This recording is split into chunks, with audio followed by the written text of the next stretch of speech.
4 games in, and no team has found a way to stay close to the Harvard Crimson. With a top 3 scoring offense and defense nationally, Andy Orrick's bunch has dominated opponents like no other squad in the FCS. Today, the Crimson step out of conference for the final time in the regular season as Merrimack College brings its own elite defense to Cambridge. The Warriors take aim at an upset victory in the second ever meeting between the two programs. It's Harvard and Merrimack, next on ESPN+. Hi, everybody, and welcome to Tim Murphy Field at Harvard Stadium. Alongside Tim Murphy and our sideline reporter Amanda Keene, I'm Alex Vespoli. Well, the Harvard high-flying offense was slowed just a bit last week in their win over Cornell. Today they'll face a very different but still very effective defense with Merrimack, a team that's had a season of close calls. Yeah, Merrimack's had a lot of close calls, but the defense has been the thing that's really helped them out. If you look at their scores, they're only giving up 18 points a game, and if you're giving up 18 points a game, you should win your fair share of games. Well, for the Merrimack offense, they've got a quarterback whose biggest weapon is his legs in Aiden Pereira. Yeah, Aiden Pereira is a great athlete. They put a lot on his shoulders for sure, but the reality for Harvard defense is you want to keep him in the pocket because the minute he's on the perimeter, he's a problem. Entering the season, Harvard had big shoes to fill at the wide receiver position, but in the last 2 weeks, Brady Blackburn has fit the suit of wideout number 1 with back-to-back 100-yard games. Well, when you lose the great receivers that they did in graduation, starting with Cooper Barkade, who's now the leading receiver for the Duke Blue Devils, where do you go from there? Well, typical Harvard. Okay, Brady Blackburn's the next guy. Stand up. He's a track and field athlete. He's from Saskatchewan, Canada, and he's going to be a great player. Nearly all of Merrimack's defensive statistics rank inside the top 20 in the FCS, and that's even having played 2 of their 7 games against FBS opponents. Yeah, they're a good defensive football team. They have spent way too much time on the field, and this is, the way I look at this game, it's going to be a step up for Harvard in terms of attacking their defense. Well, Harvard won the opening coin toss, elected to defer, and so Merrimack will receive the opening kickoff. And Kieran Kaur, who has been a touchback artist, is set to deliver this one as Cooper Lehman is the deep man to receive alongside DeMarcus McElroy. And this will once again go into the end zone. And the Merrimack offense will be led out onto the field by Aiden Pereira, the junior from Auburn, New Hampshire. He went to Central Catholic High School and started off his college career at the University of Maine. Prior to joining the Merrimack Warriors, he was the 3rd-string quarterback going into last season. Overcame the depth chart, a couple of injuries opened the door for him, and he's been the starting quarterback this season. As we noted just a moment ago, he is as dangerous with his legs as he is his arm. Harvard opens the game with 4 down linemen, and we are ready to go. Our first play from scrimmage on a sun-splashed Tim Murphy Field, and, well, no question about it, a running play to Pereira, and he's across the 30 to the 31-yard line and a pickup of 6 yards. Yeah, Harvard's not going to give them an edge on their defense much longer. You could see they had a void there, but no question, he's going to carry the football 20-plus times in this game. And this guy's going to be a big piece in trying to stop it. The senior captain, Ty Bartram, there manning the middle of the field. So on 2nd and 4, Merrimack offense will drop back to pass for the first time. Pereira to the sideline. It's broken up. Zayden Benson getting his paw on that pass. It was intended for the running back, Matthias Latham. And when you look at Merrimack in this game, Coach, what are the keys to coming out of Harvard Stadium with an upset victory? Well, I think the biggest thing is you've got to be able to control the football. Okay, you can't turn the ball over. You got to make sure that your defense isn't on the field all the time. And at the end of the day, you've got to score more than the 18 points a game that they're at right now. Yeah, almost identical to points scored and points allowed for Merrimack this season. And that's great on the defensive side. It leaves something to be desired offensively. On 3rd down, pressure to the outside. It's caught by Seth Schweitzer, the wide receiver from Madison, Connecticut. He's up to the 40-yard line and a pickup of 9 on 3rd and 4. Yeah, great job by the quarterback hanging in there. He got hammered on the blitz coming off the edge. I think Harvard will continue to blitz him. Obviously, he made a good throw there. So Schweitzer connects on his 2nd pass of the day, or connects to Schweitzer. Pereira does as they come out on first down from the pistol. It's Cooper Lehman in motion. And DeMarcus McElroy in the backfield. This is a design quarterback run to Pereira, and he just sneaks and slides his way through for 8 or 9 yards. Slippery was the word that Andy Orrick used to describe him. Well, he's definitely slippery. He's big, strong. He's athletic, but they're going to have to put another guy in the down defense to be able to control the edge there. Can't give him the edge. And you see the keys that you scripted out here for Harvard so far, stopping the run and pressuring the quarterback. That they pressured the quarterback on one of those plays, but obviously they want to prevent runs like the one they just gave up. Yeah, like any defense, you want to stop the run first and make them throw. Empty backfield as Pereira takes it himself, gets past Josh Fed to the outside, and he is dragged down. Bartram makes a big play to save potentially 10 more yards. No question about it. He was on the perimeter and good to get him down, although it's 1st and 10. Good blocking as well by Latham, taking care of the defensive end. Josh Fed, who has been eaten on the defensive line for Harvard so far this season. But a good opening drive into Harvard territory at the 48-yard line for the Warriors, who've won 3 of 7 games they've played this season, but 2 of those losses to FBS Kent State and Kennesaw State. It's Pereira again around the outside, and again, tackle made by Bartram, but not before a gain of close to 8.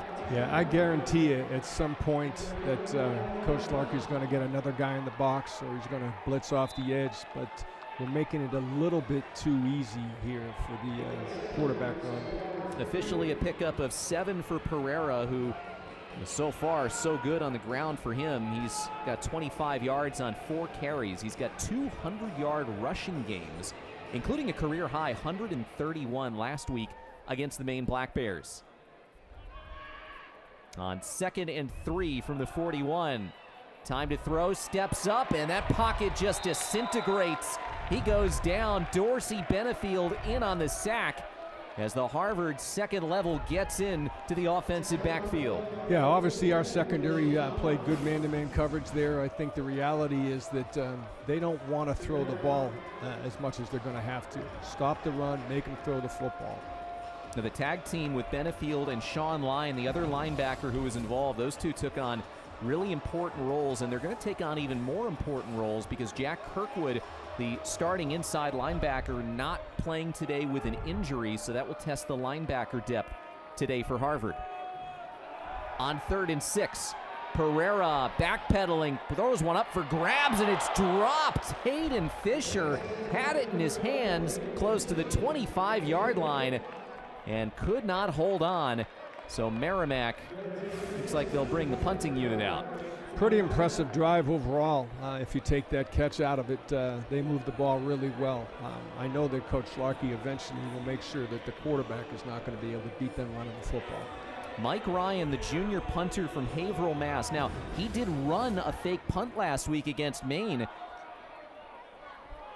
He's got wheels. He was a former wide receiver in high school at Central Catholic in Lawrence. And on 4th and 6, we'll see. He is going to punt it away. And a fair catch is called for and made by Jordan Harris, close to the 13th-yard line. Well, today, not the only game featuring an Ivy League program.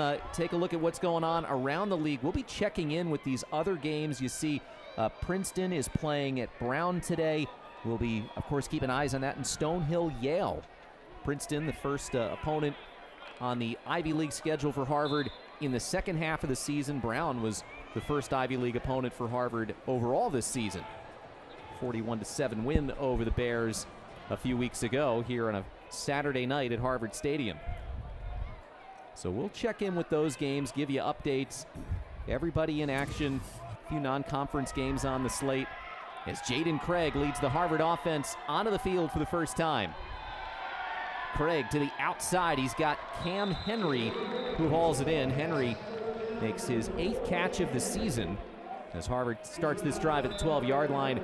There you see the numbers for Jaden Craig. You said it. Maybe the best quarterback in the FCS this season. A sparkling touchdown to interception ratio. Having a fantastic season. Yeah, and can do it all. Can make plays with his feet.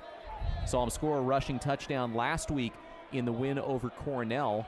Also had a passing touchdown in that game, but did throw his first pick against the Big Red. 9-yard pickup on first down. Exavea Bascon gets it and rumbles for a first down by about a yard to the 23-yard line. Lined up in a heavy set there, okay? Nobody really on the perimeter. That brought the safeties down, and they hit it pretty fast. Maybe one of the vulnerabilities of this Merrimack defense that we saw last week, and Kendall Sims will try and clean it up. Maine ran all over Merrimack a week ago, rushed for 241 yards, and we talked to Merrimack head coach Mike Giannetti, said there were some decisions that we made out there on the field that we wish we had back, and at the end of the game maybe wore us down just a little bit. Rolling pocket for Craig. This is the tight end Gil Martin, and despite his undershirt getting tugged out from under him, picks up a couple of yards. Well, good to get him on the move. Good to have different launch points, different places where you're going to run the football, make them defend the field.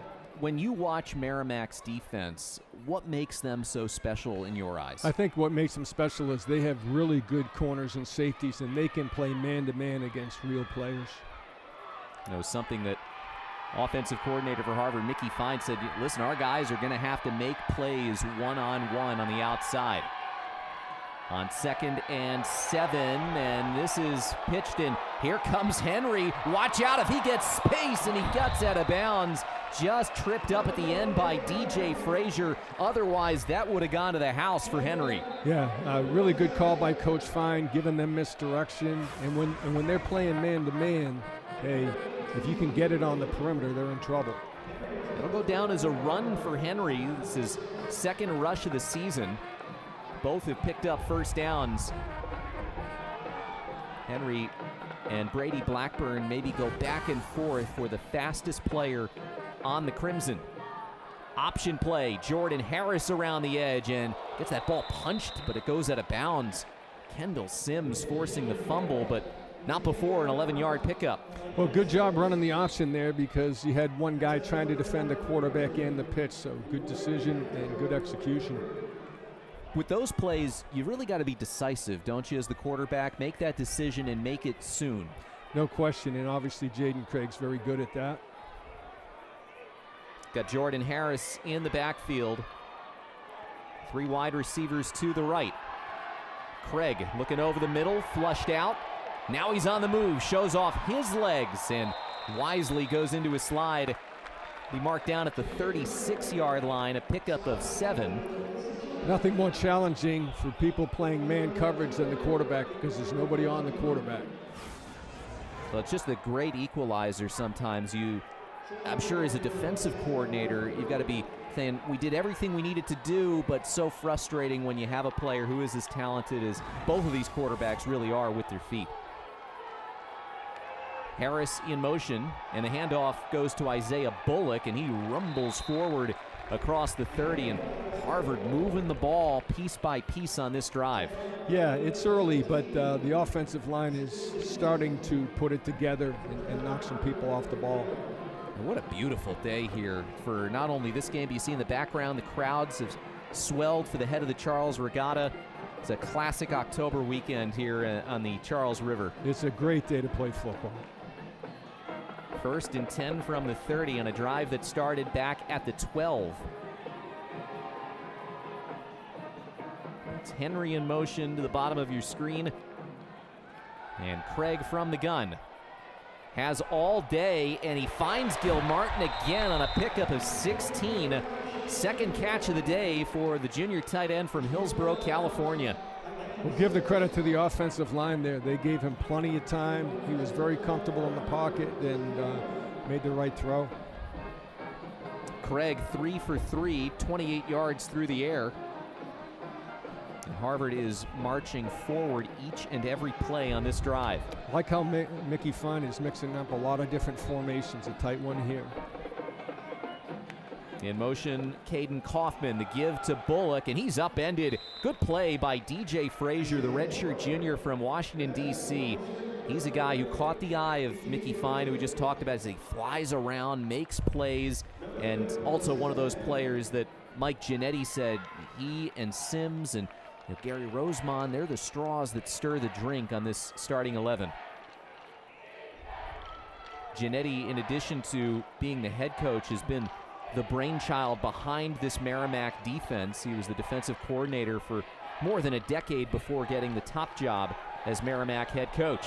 There is a wide open Ryan Osborne, and Harvard makes it look too easy. It's a touchdown, Crimson. And if you look at the defenders, they're pointing at each other, which means, okay, who was supposed to have that guy? That's just a blown coverage in man-to-man, and that's an easy one. A 14-yard touchdown. It's the second touchdown for the season for Ryan Osborne, and Harvard marches 88 yards for 6. And now Kieran Core will be on for the point after. A sophomore from Winchester, Massachusetts. Up and good with the point after. And Harvard goes all the way down the field and slices and dices through this elite Merrimack defense. 7-0 Crimson. 5:51 to go in the first.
Welcome back inside Harvard Stadium. I'm Amanda Keene, and this Merrimack team, their special teams unit, lives by one phrase, that any play that they're a part of can change the game. They believe in this so much so that this is their special teams motto.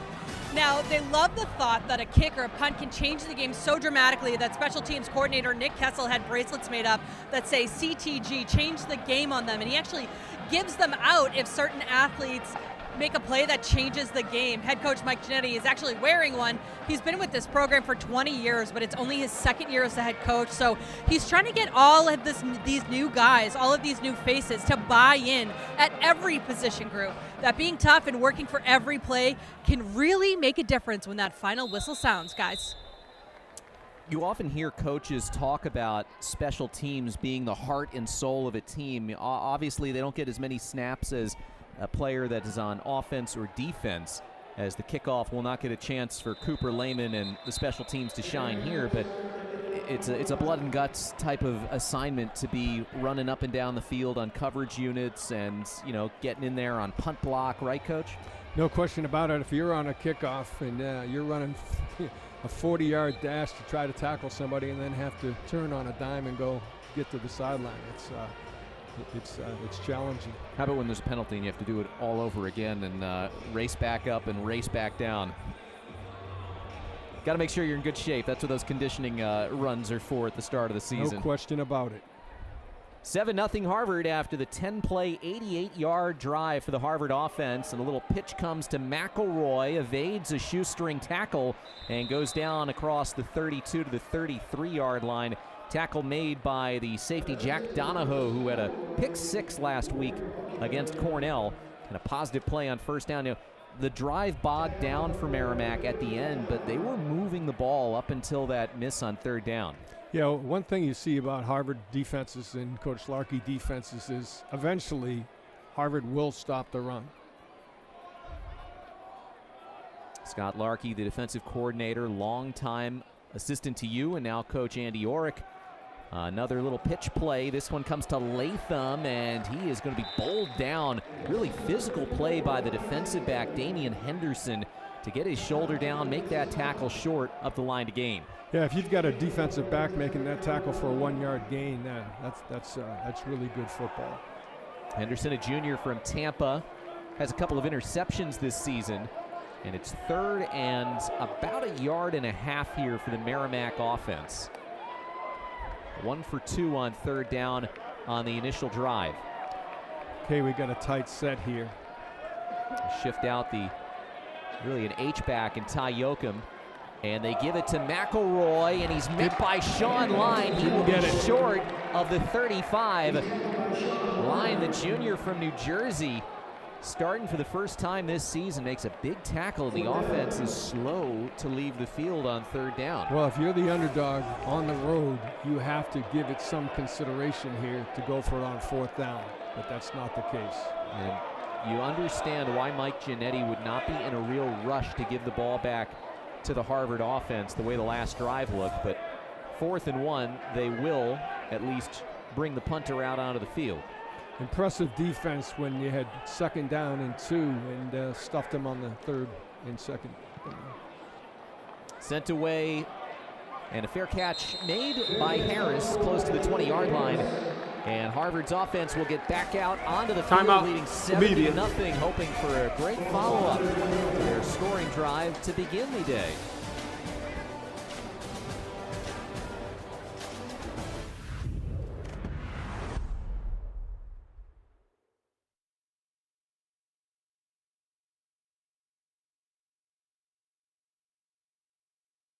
Getting to see Ivy League put on a national stage is just very, very cool to me. I get to sit in a classroom with wrestlers who go compete at a national level, hockey players who are making it to championships. To watch them succeed, at a national level, it's pretty incredible. I don't think I would be where I'm at if I went anywhere else. It's been really fun for me to just challenge myself and make it to those events and perform. But now I think people are paying a lot more attention to what the Ivy League is capable of and putting some more respect on the league. The Ivy League is going to be on the big stage more and more often, and I'm excited for that.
Last week it was Friday Night Lights in the Ivy League for Harvard taking on the Big Red of Cornell, and the defense played a starring role with not one but 2 defensive touchdowns. Yeah, no question about it. It was an off day a little bit for the offense, but the defense picked it up and made a couple of really big plays. You don't see that very often. Austin Guillory, the scoop and score fumble, and then the tip drill pick 6 for Jack Donahoe. On a day where the Harvard offense only, and I put that in quotations, only scored 20 points in a league game, the defense helped pad that final margin to make it a 24-point win. And see the numbers, even though the offense had a pedestrian effort, so to speak, at least this season, still 413 yards of offense. Cornell less than 200 as there's a deep ball for Blackburn, but just too far out in front of the sophomore from Saskatchewan. Yeah, they're testing that corner. Got to give him credit here. He was stride for stride against a very fast track athlete. I thought maybe Amanda Keene would have a play on that. She was in the vicinity over on the Merrimack sideline. Hard working, but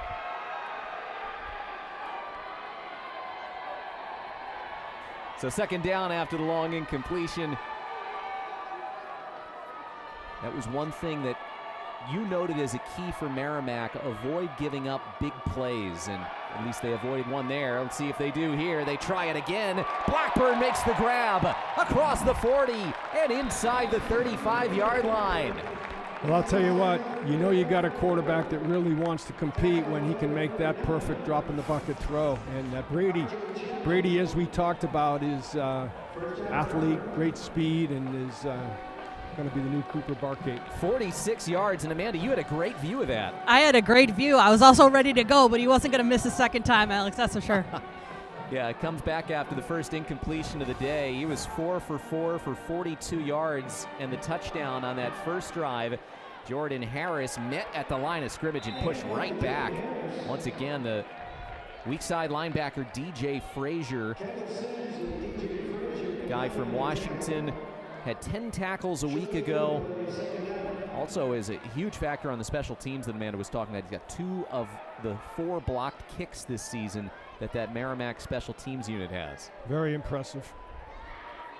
So only a 1-yard pickup. Harris goes in motion. They've got 2 running backs out there, and the bigger back, Bullock, is going backwards. First negative play of the day forced by the Merrimack defense. And getting involved in that, Dwayne Green, the freshman from Baltimore. And Harvard faces a 3rd and long for the first time. Okay, possible 3rd down, 4 down territory. Yeah, this part of the field, you have to really coffin corner the punt, and they're on their 2nd string punter, or it'd be a super long field goal. Crimson running low on the play clock here as they change the play, and Andy Orrick, he didn't like where this was headed. Makes that timeout probably a good call. Harvard. Absolutely. They're for 30 seconds and left. So 1:45 to go in the quarter. Harvard leading 7-0, facing a 3rd and 13 from the 37. See what Orrick and Harvard cook up after this.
I mentioned a season of close calls for Merrimack this season. Last week was another one in a really emotional matchup against the University of Maine, one of your old stomping grounds.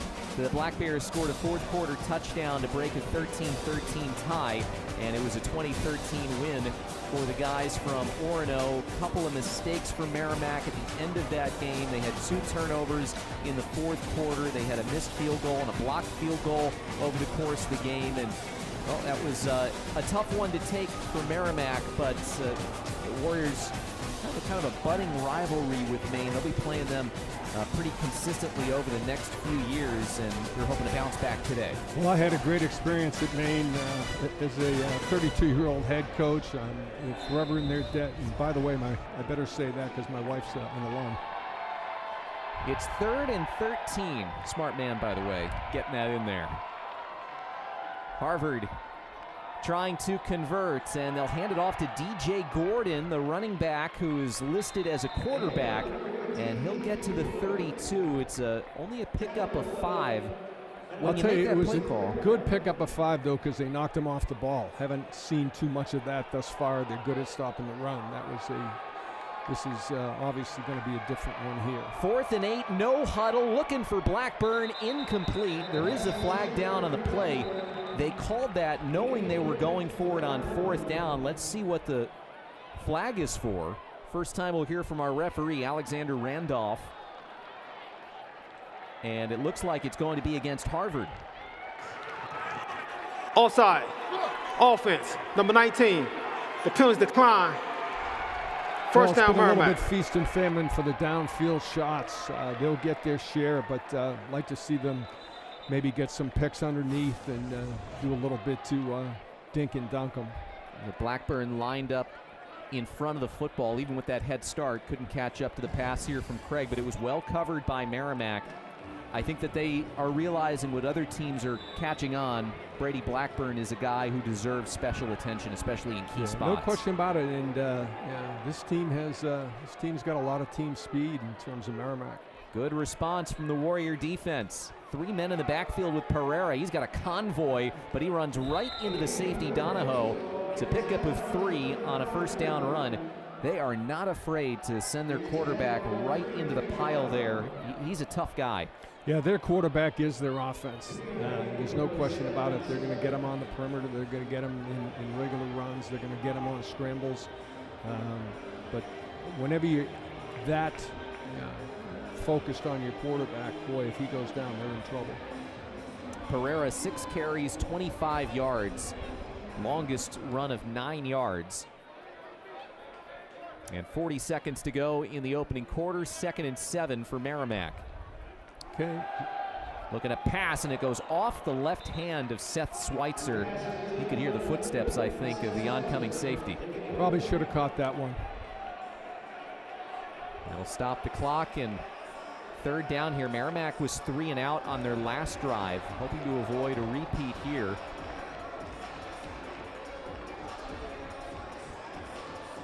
A couple of drops here today. Remember that 3rd down on the first drive was in and out of the hands of Hayden Fisher. Cade Callahan, the tight end, in motion. On 3rd down, Pereira escapes the pressure. Rolls out. Bartram has eyes on him to the sideline. It is hauled in, held on to Austin Palmer for the first down. Really impressed. Really impressed with Aiden Pereira.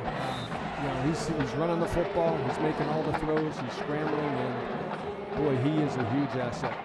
Aiden to Austin, and it's a fresh set of downs at the 45-yard line as Merrimack looks to equalize this game. Might let the run of the quarter go. And it's exactly what they're going to do. So, 15 that is the end of the first quarter. Books. Harvard got off to a fast start with a touchdown on its opening drive. The Merrimack defense starting to show its teeth, and the Warrior offense rolling. But the score to Osborne gives Harvard a 7-0 lead through 1.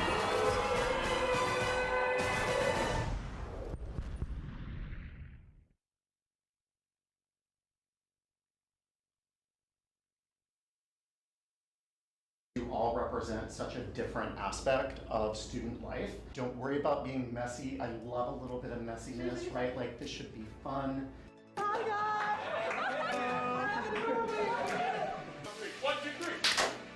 Let's run it.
Well, these programs have met once before, and you remember it well, Coach. Opening day of the 2022 season, Harvard was down 2 touchdowns late in the fourth quarter, tied it back up, and on the first play of overtime, found Aiden Bourget for the 25-yard pickup through the air, and then on a 4th and forever incompletion. And how big was the sigh of relief on your sideline? Well, I'll tell you what, they were a very tough opponent. We're still finding ourselves, and to come back, you know, if you could have got odds of winning that game with 2 minutes left, I know in Vegas what they would have been. Huge night for Bourget as he scored 3 touchdowns, 2 rushing touchdowns, and the 25-yard touchdown pass. It was a game that Merrimack had negative 26 rushing yards, and Nate Leskovic, Harvard record 4 sacks. He's never prouder of our kids. Here's a swing pass to Galamama Mulba, and he breaks through to the outside, and a big pickup on first down to start the quarter. Galamama Mulba, transfer from Lackawanna College, played a couple of years for the Falcons there. Limited last week, but here he is. They get it to him in space. Yeah, very impressed with Merrimack's offense. They're very diverse. Obviously, the quarterback makes things go, and for any team, but especially as much as they rush him. They're finding different ways to get the ball on the perimeter. 20 yards on the pickup as Pereira 4 for 7 through the air, 41 yards. He's also added 25 yards on the ground. He'll keep it himself and tripped up right at the line of scrimmage as Harvard's linebacker Jaden Kinlock, who figures to see a lot of time out there replacing Jack Kirkwood, got him by the ankles. Really good job coming off the edge there to stop that. Only a 1-yard pickup as Merrimack tries to get points on the board. I think that's the key is don't give them first down, make them really work on it. They don't want to be in a 3rd and long. Mulba in the backfield again with Pereira. Dropping back to pass. He's looking. He's got plenty of time over the middle, and Guillory breaks it up. He was glued to Hayden Fisher, the intended target, and Austin Guillory defends the pass to force 3rd and long. Really can't cover him any better than that. And that's textbook to chop down like that when you see the receiver's arms and the ball approaches. Yeah, really good coaching there. Guillory had the scoop and score last week against Cornell. First career fumble recovery, first career touchdown. It was on the 5th play of the game. 3rd and 9, over the middle, it's incomplete. Too hot to handle for Cade Callahan. And from the 34-yard line, we'll see what Mike Giannetti decides to do. Well, I'll tell you what, that secondary may be the strength of their defensive. Once again, the offense slow to leave the field, and it looks like they'll bring the punting unit out. When you have a team that ran a fake punt the week before, how front of mind is that on the coaching staff to be ready for another one here? Well, you should be ready anytime, but obviously when it happens on film, then you're going to be extra responsive. They try and give themselves a little more room to punt here, is get a delay of game penalty. You don't see too many punts from the 34-yard line. Delay of game. No, there's no question about it. That penalty decline. It's hard to get it 4th down. Harvard doesn't want to do them any favors and says, we're going to put it on you to keep it out of the end Correction, zone. the 5-yard penalty being forced. Okay. Now, why would you take that penalty if you're Andy Orr or any coach? Why would you say, yeah, well, let him back up another 5 yards? It's probably 50-50. Maybe make the possibility of any fake a little tougher to pull off, too. Let it go. And they do. It hits the goal line and comes out of the end zone, but that is a touchback. Merrimack thought it had made the play at the 1, but the ball will come out to the 20-yard line. That was almost a perfect punt. Media timeout. So the Crimson will take over at the 20, leading by 7.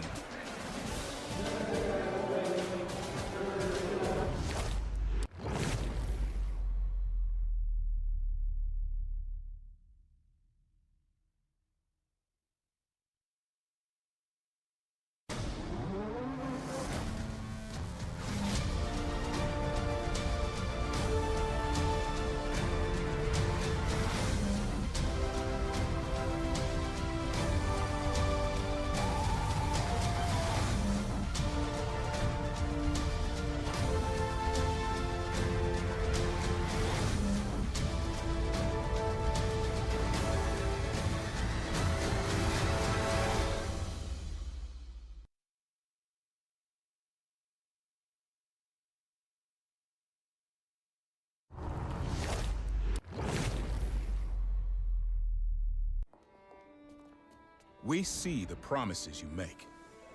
Doing more than your fair share. Working twice as hard. Saving lives, changing lives. And your life's work deserves nothing less than a lifetime guarantee. You made a promise. So did we. TIAA's promise of a guaranteed retirement paycheck for life is a promise that pays off.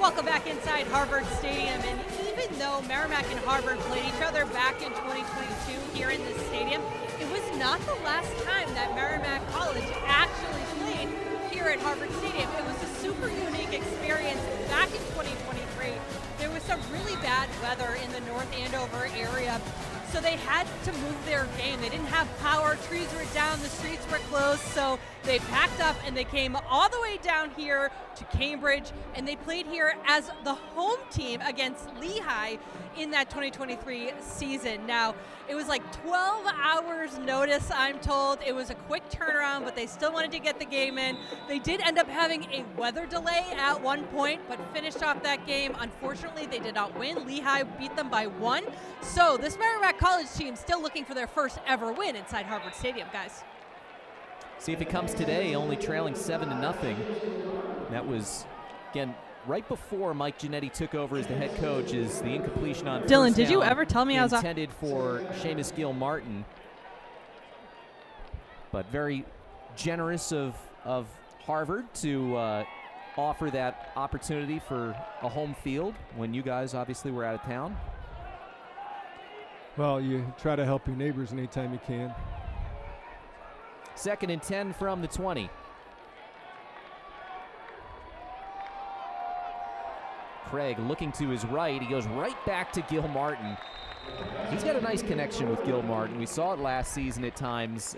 Again, only 18 catches for Gill-Martin, but so many impactful ones. And he definitely has a level of comfort with him and Brady Blackburn, and of course last year with Cooper Barkade. Yeah, you look at that group, and they've gone through spring football, they've gone through preseason, they've won 4 football games, so they're really synced up. But he is not only playing favorites, 9 different players have caught touchdowns this season from Jaden Craig and from the other quarterbacks on the roster, as Isaiah Bullock goes into a pile of humanity on 3rd and 1, and he did not get the first down. It's going to be, looks like a little bit, near side official says yes, bring the chains. This is going to be close, inches. Mike Giannetti is... Well, if you look at the way they have it spotted, it's a first down. Yeah, because it's right at the goal, right at the yard to gain line. Those are tough plays to overturn on replay sometimes too.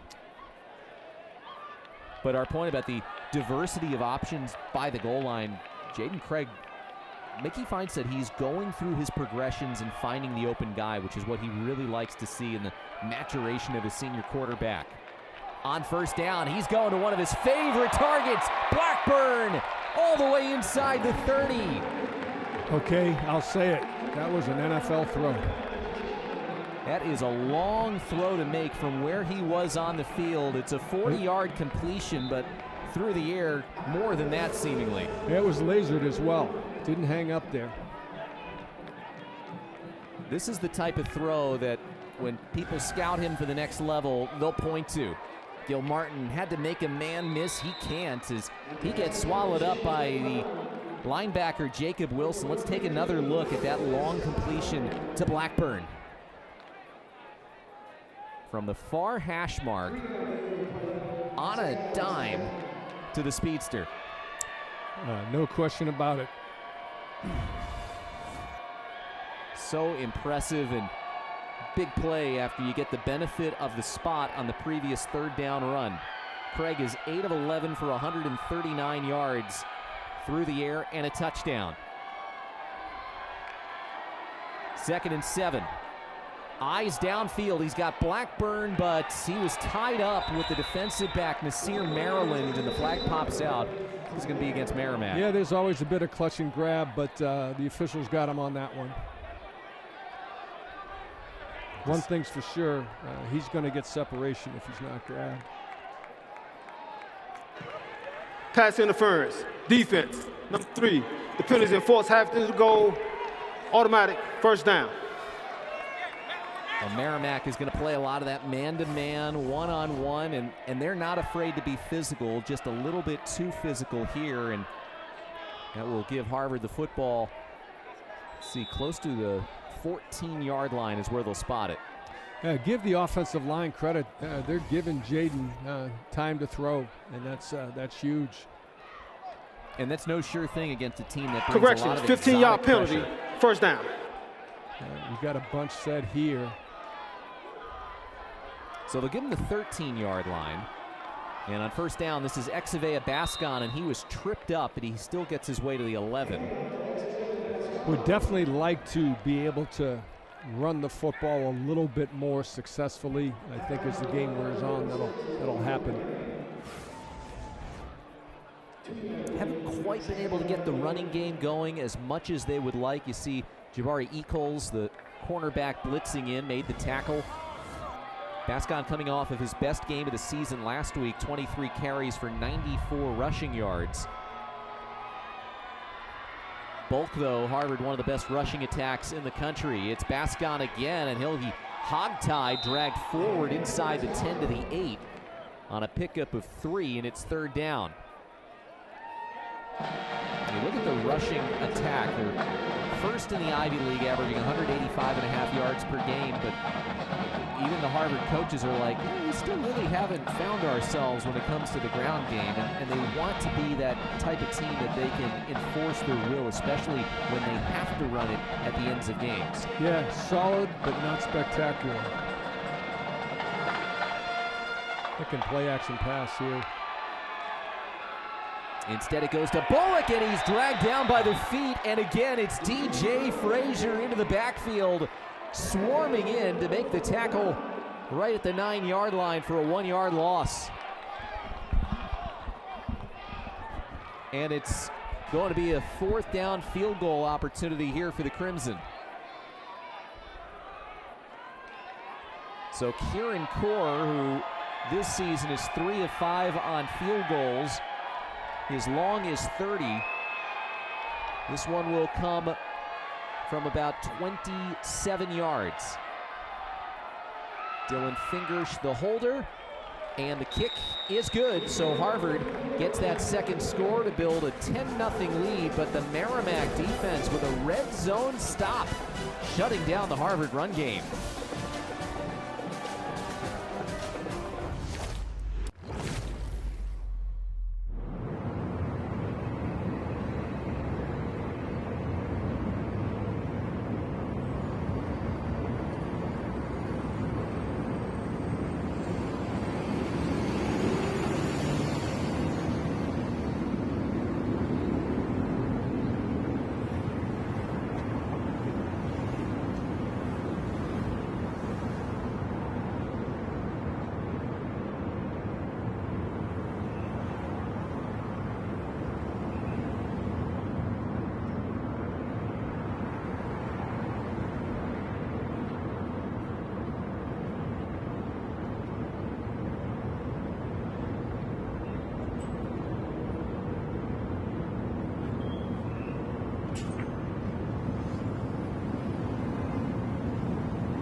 It's a 10-0 Harvard lead here in Cambridge, and a little more on Merrimack. If you're unfamiliar with one of the newer Division I programs in the Bay State, they're not that old of a program to begin with. You go back to 1996 when you were in your early stages as the Harvard head coach. That's when they started the program. They were Division II up until 2018. They joined Division I and the Northeast Conference in 2019, and then since last year have been competing as an FCS independent. They're on the lookout for a conference. They're trying to stay ready, but they left the NEC to join the MAC, the Metro Atlantic Athletic Conference, in all of their sports, but the MAC does not offer football, and they thought it was too good of an offer to pass up for their university to join their other peer schools. And so right now they're one of two independents in FCS, a little bit of a vagabond. But Mike Giannetti says, I use that to help schedule the games that I want to schedule. They play 2 FBS programs. They are here to try and make sure that they get tough players who don't mind a challenge and build that as part of the DNA. But ultimately, they would like to end up in a conference, and we'll see how things shuffle in the next round of conference realignment if they get a seat at some other table. Yeah, to your point, it's a complex conundrum, but when you're not in the league, it's hard to develop that, that pride in your league.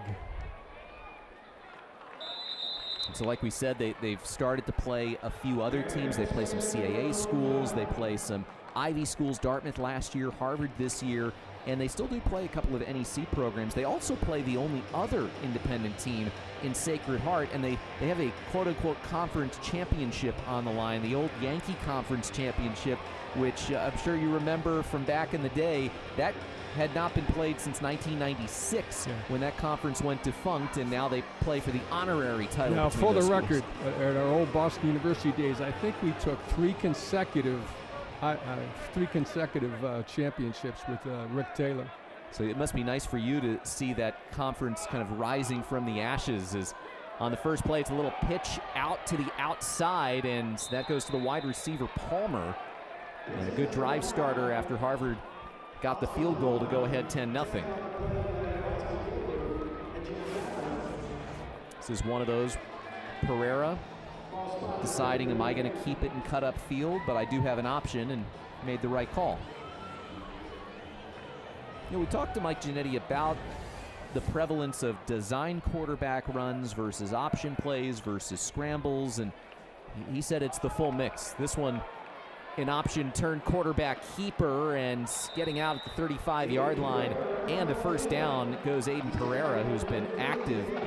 Boy, there have been no plays off, even on running plays for Pereira. A very impressive athlete, no question about it. They put a lot on his shoulders. He just has to be so mentally in tune. Any quarterback does, but when there's no plays where you're just simply handing the ball off and watch it and everybody in front of you, that's got to be taxing, and it takes a special guy to take on that role. I bet you his heart rate gets up there too.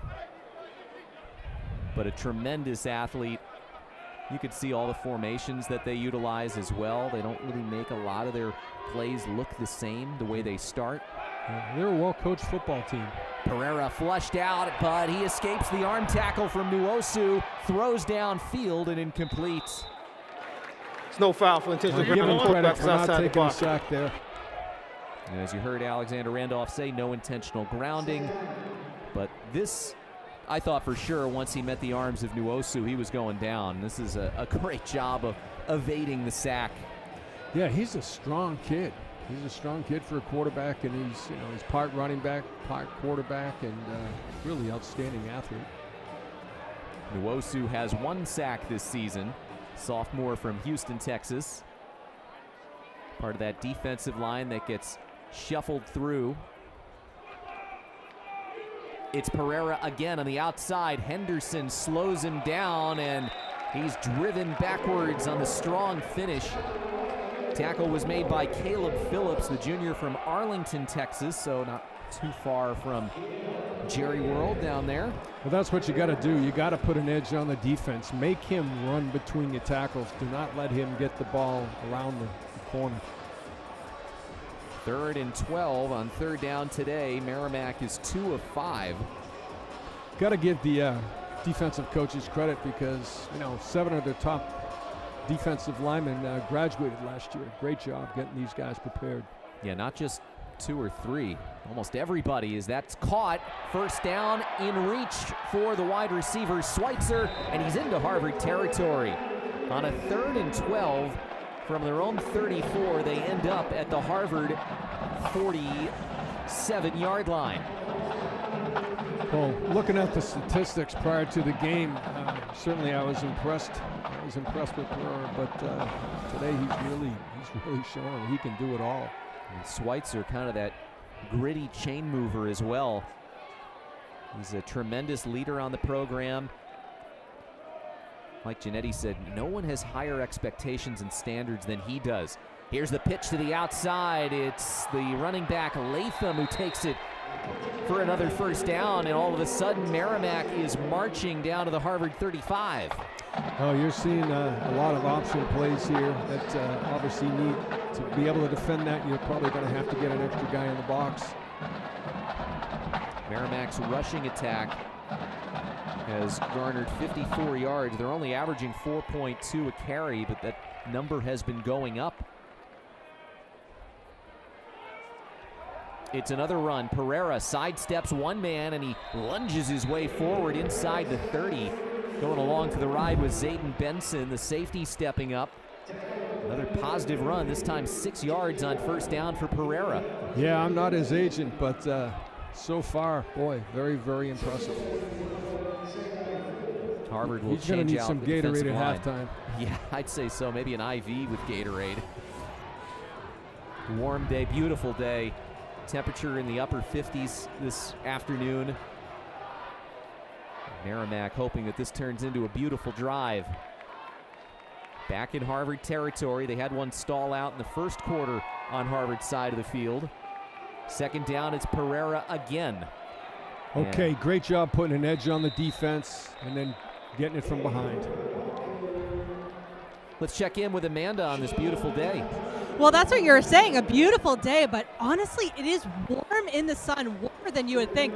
So much so that one of the Merrimack players ran off at one point, took off all of his pads so he could take off his long sleeves and put everything back on because he was just feeling so warm. He had to really make sure that he could take off at least a layer. Amanda, I wish I could do that because I went the same route. 3rd and 1. And this is the running back, Mulbus, tiptoeing down the sideline out of bounds. But we've got a flag back at the 26-yard line. We'll see if this is coming back. It's right at the line of scrimmage. Holding, offense, 10-yard penalty, 3rd down. That's a backbreaker for the Merrimack squad. Go from 3rd and 1 converting to 3rd and 11.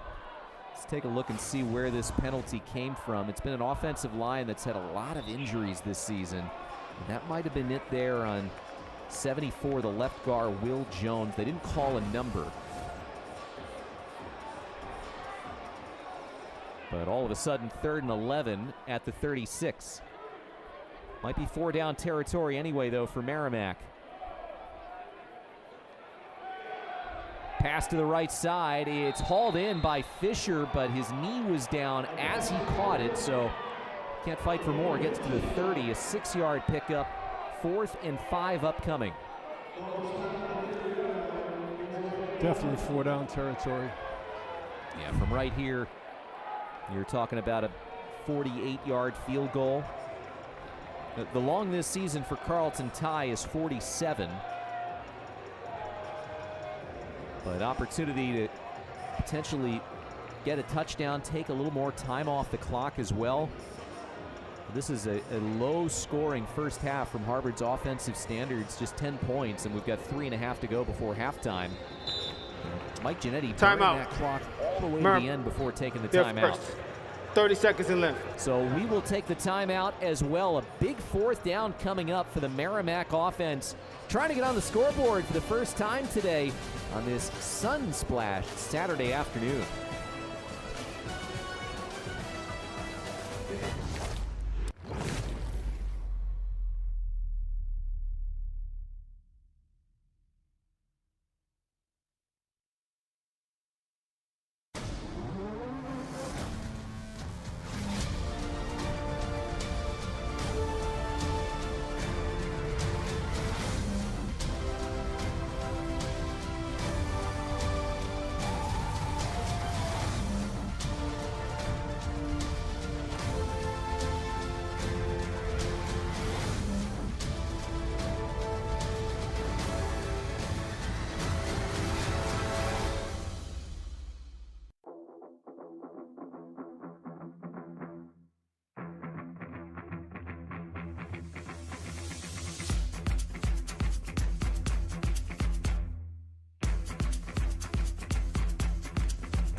We see the promises you make.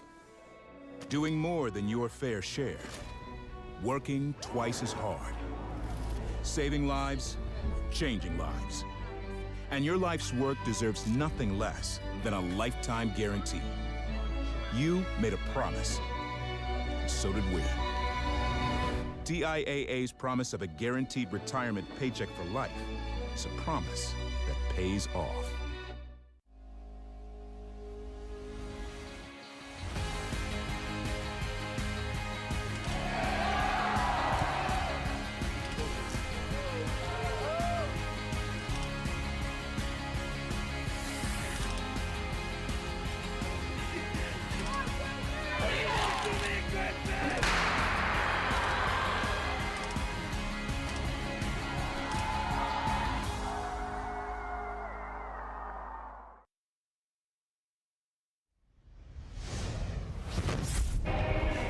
It's very early in the Ivy League season, but let's take a look at the standings. There's only one team that's 2-0, and it's Harvard as they finish out their non-conference today. Penn and Princeton, of course, in action today. Princeton playing an Ivy League game against Brown. That's a critical game, especially for the Bears, who had a win over Rhode Island out of conference, but they do not want to start 0-2 in the conference, of course.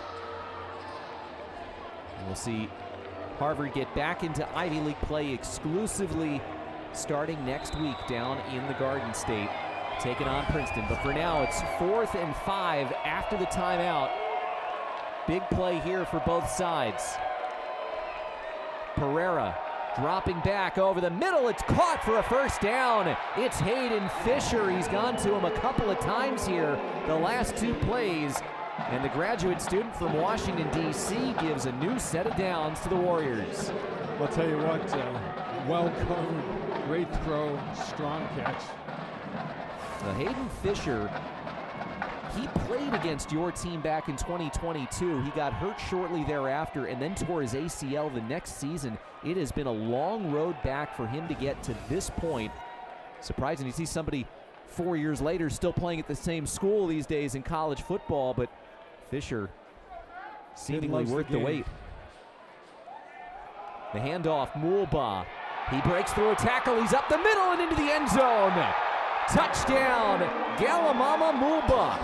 And Merrimack is on the board on a 20-yard scamper for 6. That was impressive. They had everybody blocked up. He had a nice hole, and he had good finishing skills. Big hole there, and nobody could get a grip on him. It is touchdown for Galamama Mulba. First.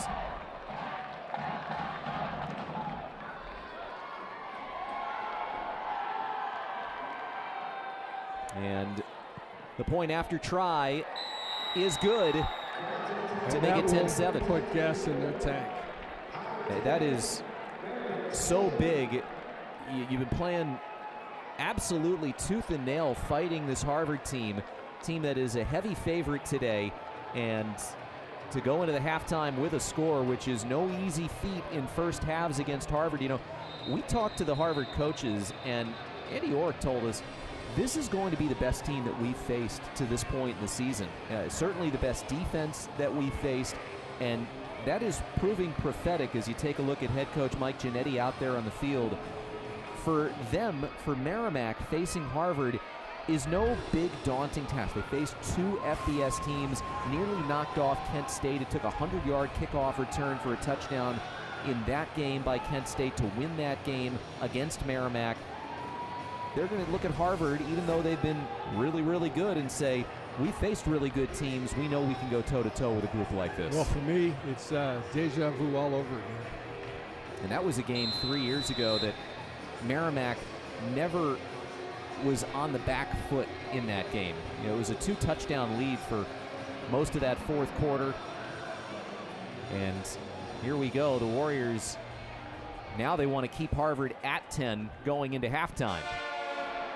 As this kick will get into the end zone, and let's go back down to the sideline to Amanda.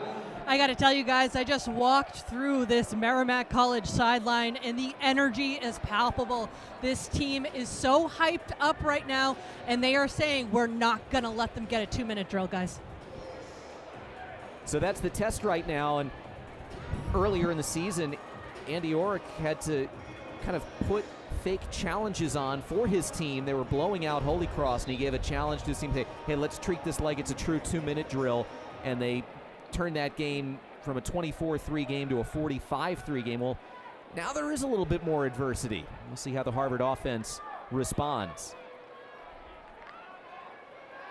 Craig starts to feel pressure and goes down. Well covered. No place to throw the ball. That sack by Kendall Sims is the first sack surrendered by Harvard this season. That's an amazing statistic. Great tribute to everybody, the coaches and the offensive line. It's a 9-yard loss. 2nd and 19 as the clock ticks toward 2 minutes. We'll see if it hits there before they get the snap off. And they do get the snap off. Craig throwing for Henry. It's incomplete, but a flag comes in. 2 of them, in fact, as Nazir Maryland was in coverage. We'll see if that jump starts the Harvard drive. Maryland, remember, was called for the pass interference on the last drive that netted a Harvard field goal. Pass interference. Defense, number 3. The ball be placed at the spot of the foul. Automatic. First down. Try to get whatever they can. And this is a 2-minute timeout. So Harvard will get a first down out of the penalty. And Merrimack will try and recover from that. They've cut it to a 10-7 Harvard advantage as the Warriors look to keep things where they are.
Closing in on halftime at Tim Murphy Field at Harvard Stadium. It's 10-7 Crimson, and we go from the Crimson to the Crim Zone, and this is what is happening throughout the Ivy League. The other teams in progress.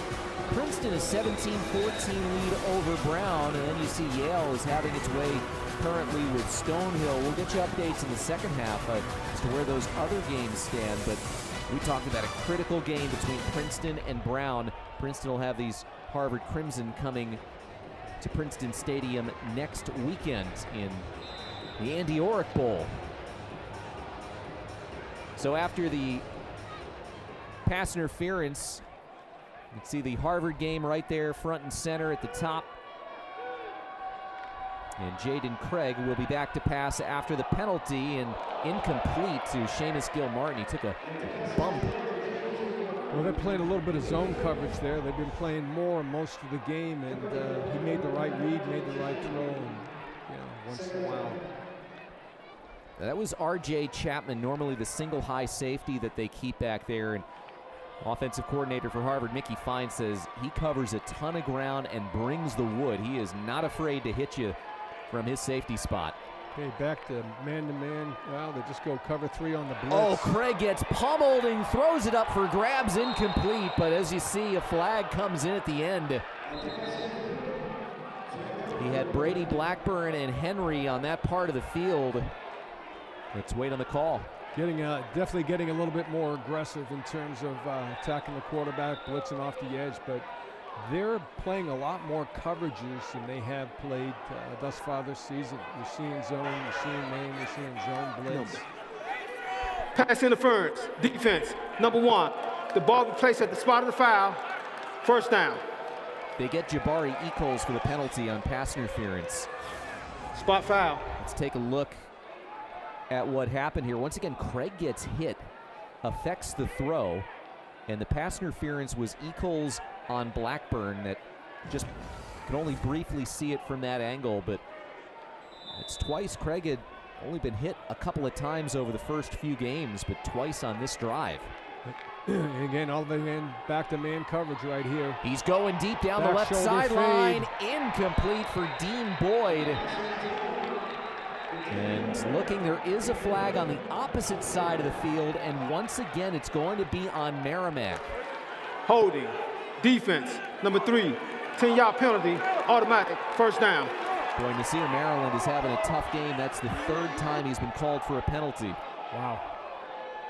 And it's the only fuel that Harvard has had on this drive.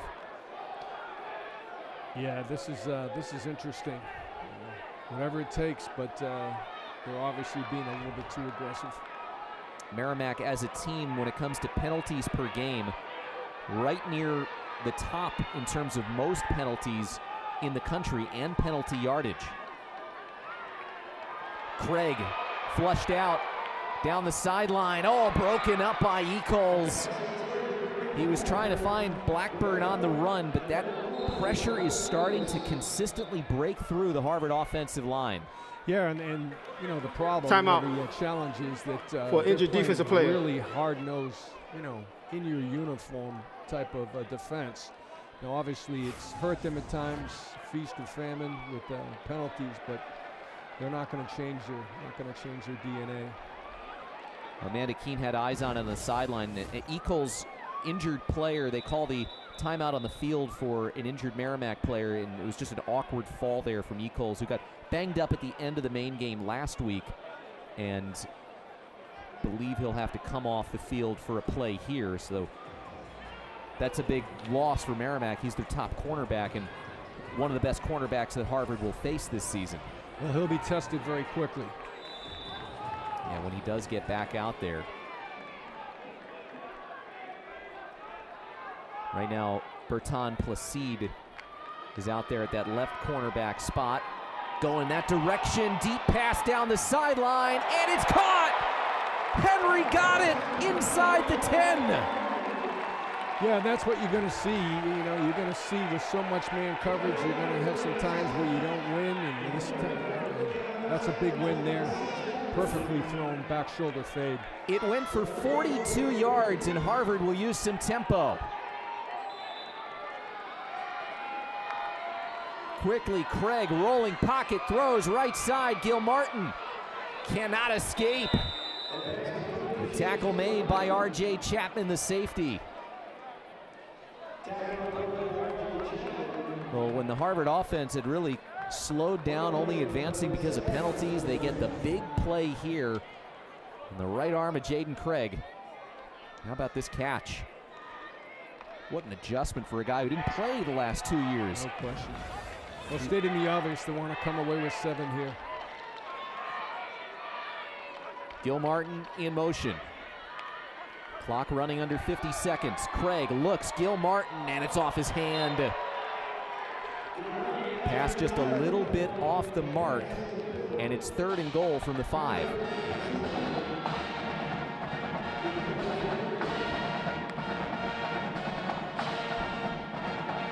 This is a spot where the running game, if you had a running game that you really loved on 2nd down, not really on 3rd down, you might have gone to it. But they go to the air on 2nd down, and they've got the very elusive Jordan Harris in the backfield with Jaden Craig.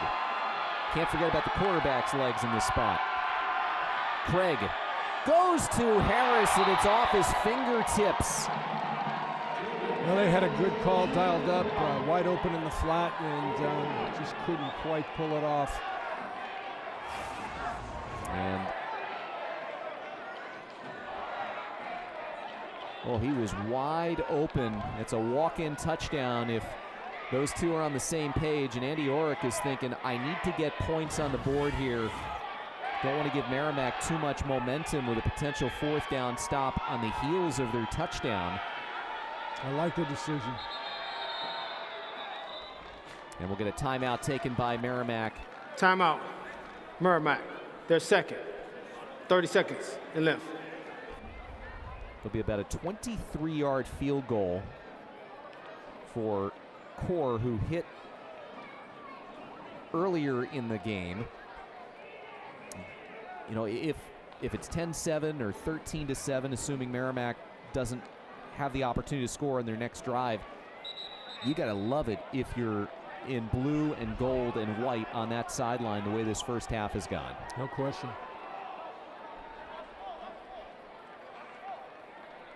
So a 22 or 23-yard attempt, depending on how they finish it. It's right between those 2-yard marks. Dylan Fingers is the holder. The long snapper is Jack Bade.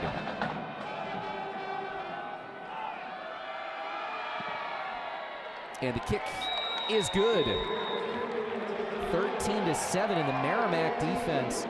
They didn't do a whole lot right on that drive until the very end. The 3 penalties, advancing the ball, the 42-yard hookup to Henry, but they hold firm when it counts, and we haven't seen too many teams do that against the Harvard offense this season, so it's a real credit to Merrimack, and again, looking prophetic the way the Harvard coaches scouted this Merrimack defense as the toughest one they faced this season. Yeah, like I said, it's eerily reminiscent of the 2021 game, albeit we were never leading until we won the game. That was a wild night, a Friday night to open the season at Harvard Stadium. You know, Mike Giannetti just talks about, he gushes about this team. He says, I'm so proud of them and how hard they work, the effort they give. And you know, there's kind of a built-in chip on the shoulder with the Merrimack program, especially as an independent. You know, you don't necessarily expect them to be a favorite week in and week out, and they know that, and they play like that. That underdog mentality is certainly helping them today. Yeah, give those kids credit. They're highly motivated. They play extremely hard, and I think anybody who plays Harvard, it's a big game. Squib kick picked up at the 10-yard line. And an open lane here for the returner, Lehman. And a good return close to the 40-yard line. And that might be enough. A couple of big plays. Merrimack has a chance to do something before the end of the quarter. Well, they definitely have to take their shots here. Cooper Lehman, freshman, had a couple of really great runbacks last week against Maine that were affected by penalties. No penalty flags here as just picks this up and goes nearly 30 yards. I mean, how long was it before somebody got hands on him? Well, pop quiz, what is very similar in this game than what it's been all year for this Merrimack team?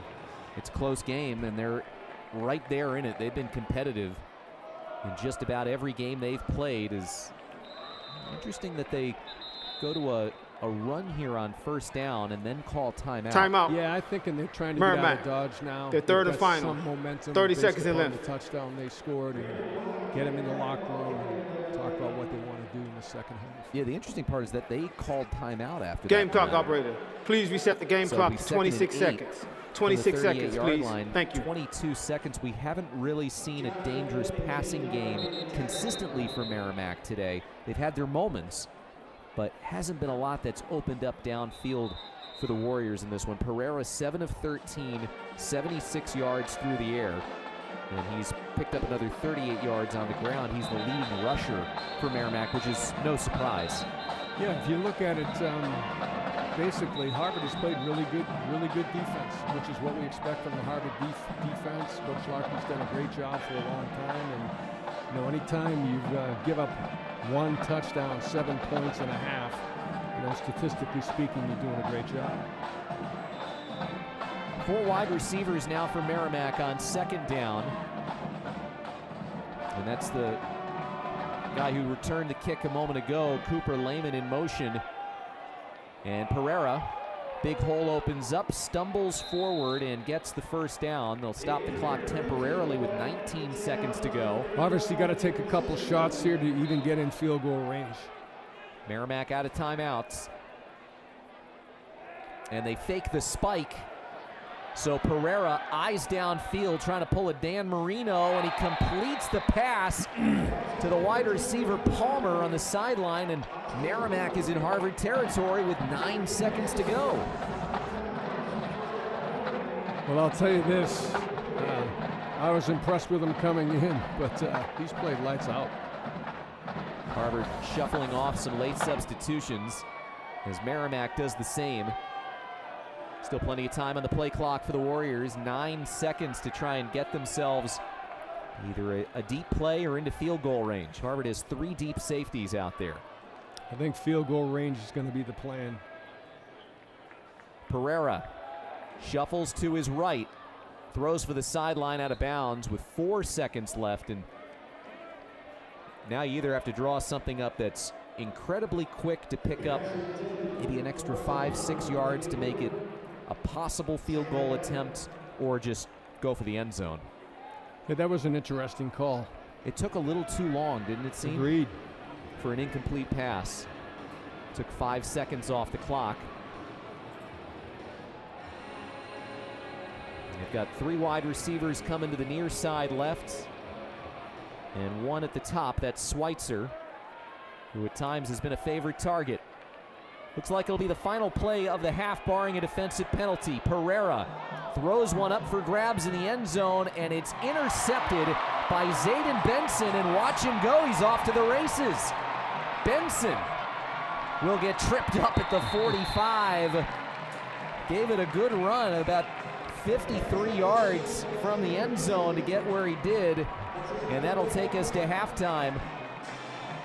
So Harvard will take a 6-point lead into the break as the offense has been kept in check by Merrimack, and the Warriors have done enough to stay in this game. Harvard That's the end of the half. 13-7. The 2 field goals the difference. Second half when we return to Tim Murphy Field at Harvard Stadium. 13-7, Crimson out in front.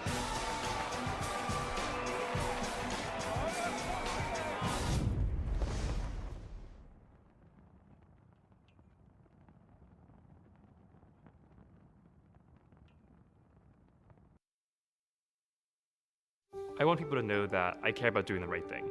That's something that I like to sort of emphasize in my work, but also just generally in everything that I do. I want people to know that I'm trying to do what I can to better the world.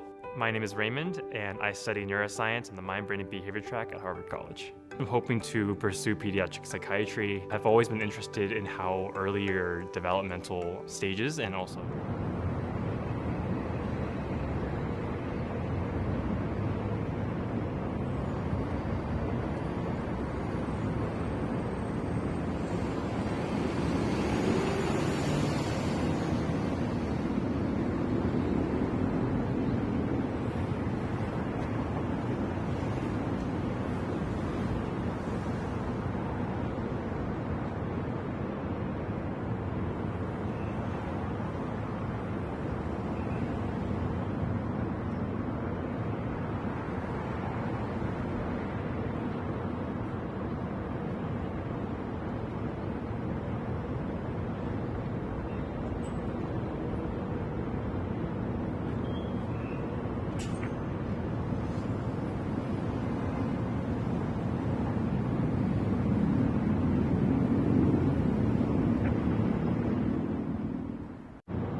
Harvard, I choose to embrace my passions, whatever they may be.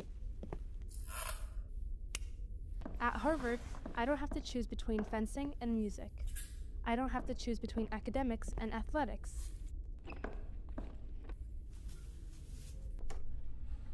At Harvard, I choose to excel in both.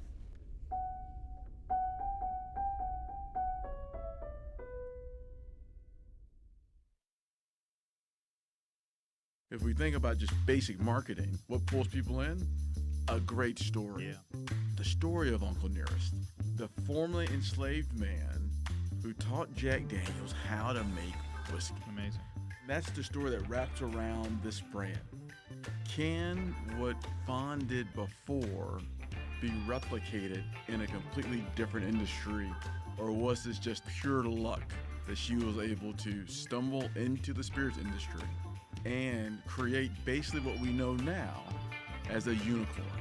Her background is critical because, like many unconventional leaders, not constrained by the pathway, because she was never taught the norms. Everything she's done for the first time. Having an unconventional upbringing, being a black woman in America, recognizing and accepting the world as it is. She never took anything personal. She focused on what is the goal. That mindset is what really helped her move quickly and then navigate challenges that she didn't realize were about to come. When you're able to really do the research and connect the story to the product, you're able to pull in people in ways you wouldn't otherwise. And so as we move to the cognac, there's got to be a story there that is yet to be told. We describe leadership broadly. There are big idea people, and there are people who get things done. The sweet spot are those who can make the connection between the two. She's able to do both, and so the case allows for us to really understand how does one create a playbook for whiskey that she's about to possibly use in a similar way in a very different environment and still also win.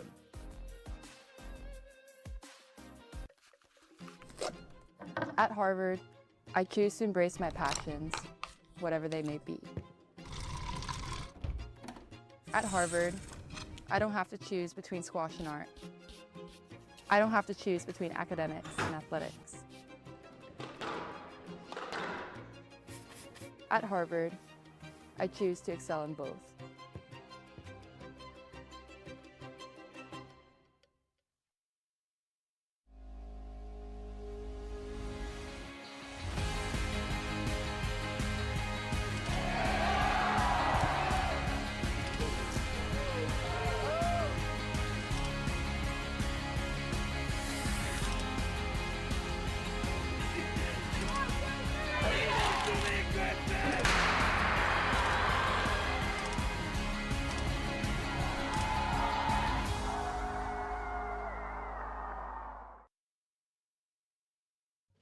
It's nice when your whole team comes here for you, Nolan. They want to be here for your signing days. I remember my signing day. I won't forget that day. I hope you have the same positive experience, and can't wait to have you on the team official. It made a lot of sense for Nolan to be the guy who joins our team. His ability to come over adversity and challenges with a smile on his face, it's been a really, really important addition to our team. So now it's time to officially get him to sign his national letter of intent. All right, it's official, Nolan. It's official. Congrats, man.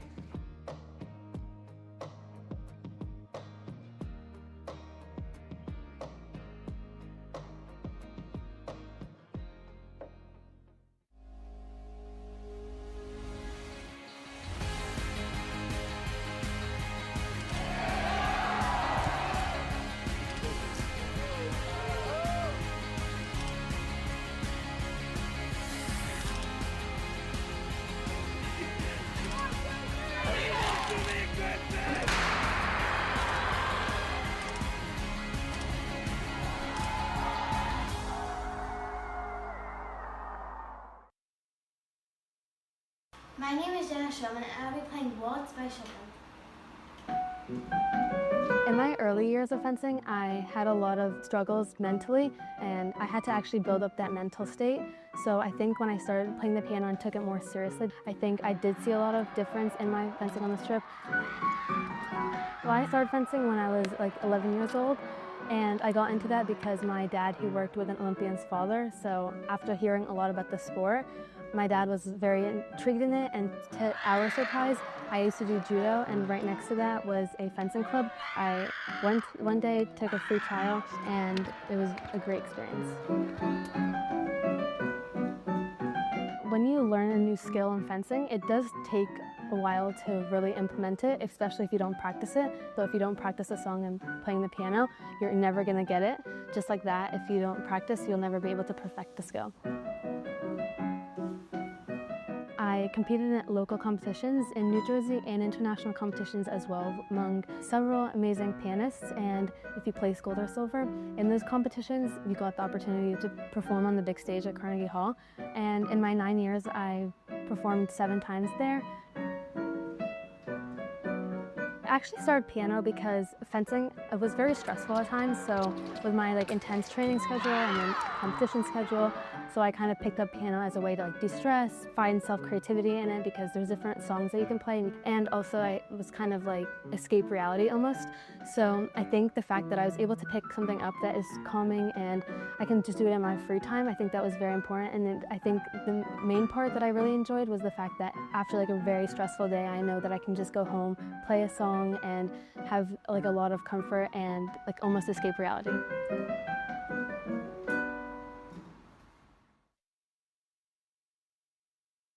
When I thought about coming to Harvard, I was super excited.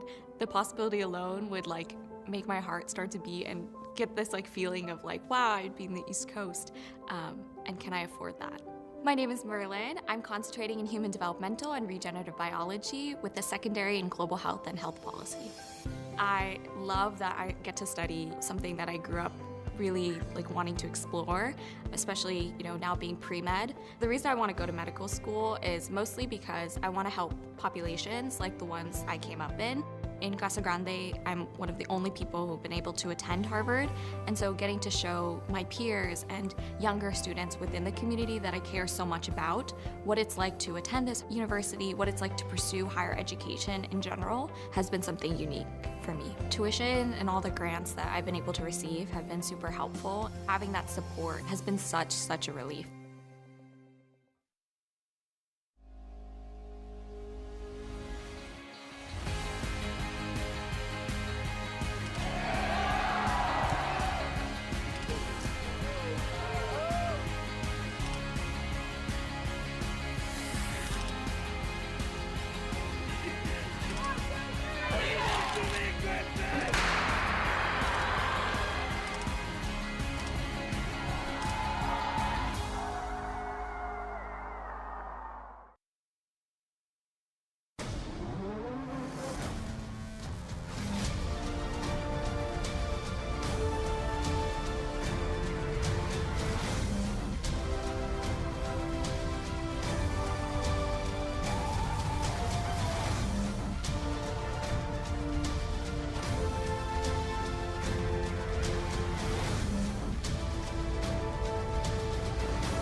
Opportunities, 10 Saturdays for 3 hours in the fall, and that's it to really play and really get after it and do what we love to do.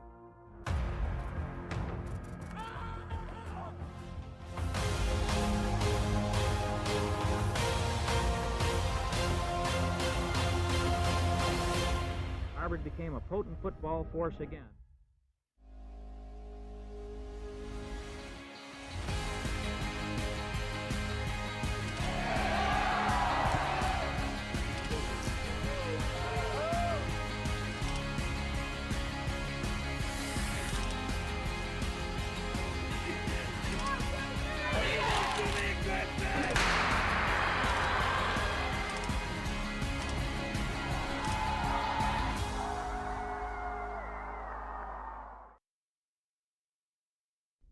At Harvard, I choose to embrace my passions, whatever they may be.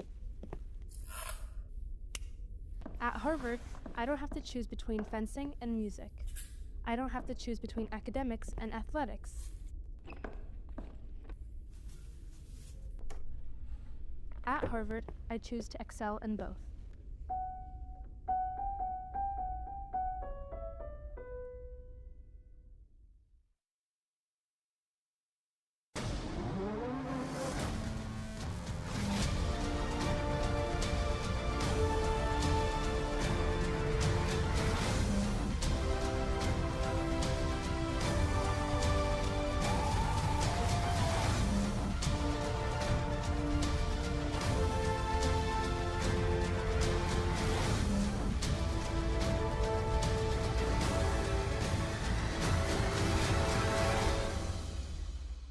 Did you know that a Harvard chemist, Eben Norton Horsford, invented baking powder? The yeast bakers use to give bread and baked goods their light and fluffy texture takes hours to work properly. In the 1800s, the search was on for a way to make bread more efficiently. Bakers had different ideas about what to substitute for yeast. Most of their formulas included baking soda, which creates carbon dioxide gas when combined with an acid and water. They often used sour milk or cream of tartar as the acid, but varying levels of acidity in the milk and an unreliable supply of cream of tartar made neither ideal. Eben Norton Horsford began working on the problem in 1854 while he was teaching at Harvard. He came up with a mixture of acid phosphate and baking soda, and then added cornstarch to keep the product dry until used. Horsford co-founded the Rumford Chemical Works in East Providence, Rhode Island, and marketed his baking powder formula as Rumford Baking Powder. It is still sold today, and his invention is recognized as a milestone in America's chemical history. At Harvard, I choose to embrace my passions, whatever they may be. At Harvard, I don't have to choose between squash and art. I don't have to choose between academics and athletics. At Harvard, I choose to excel in both.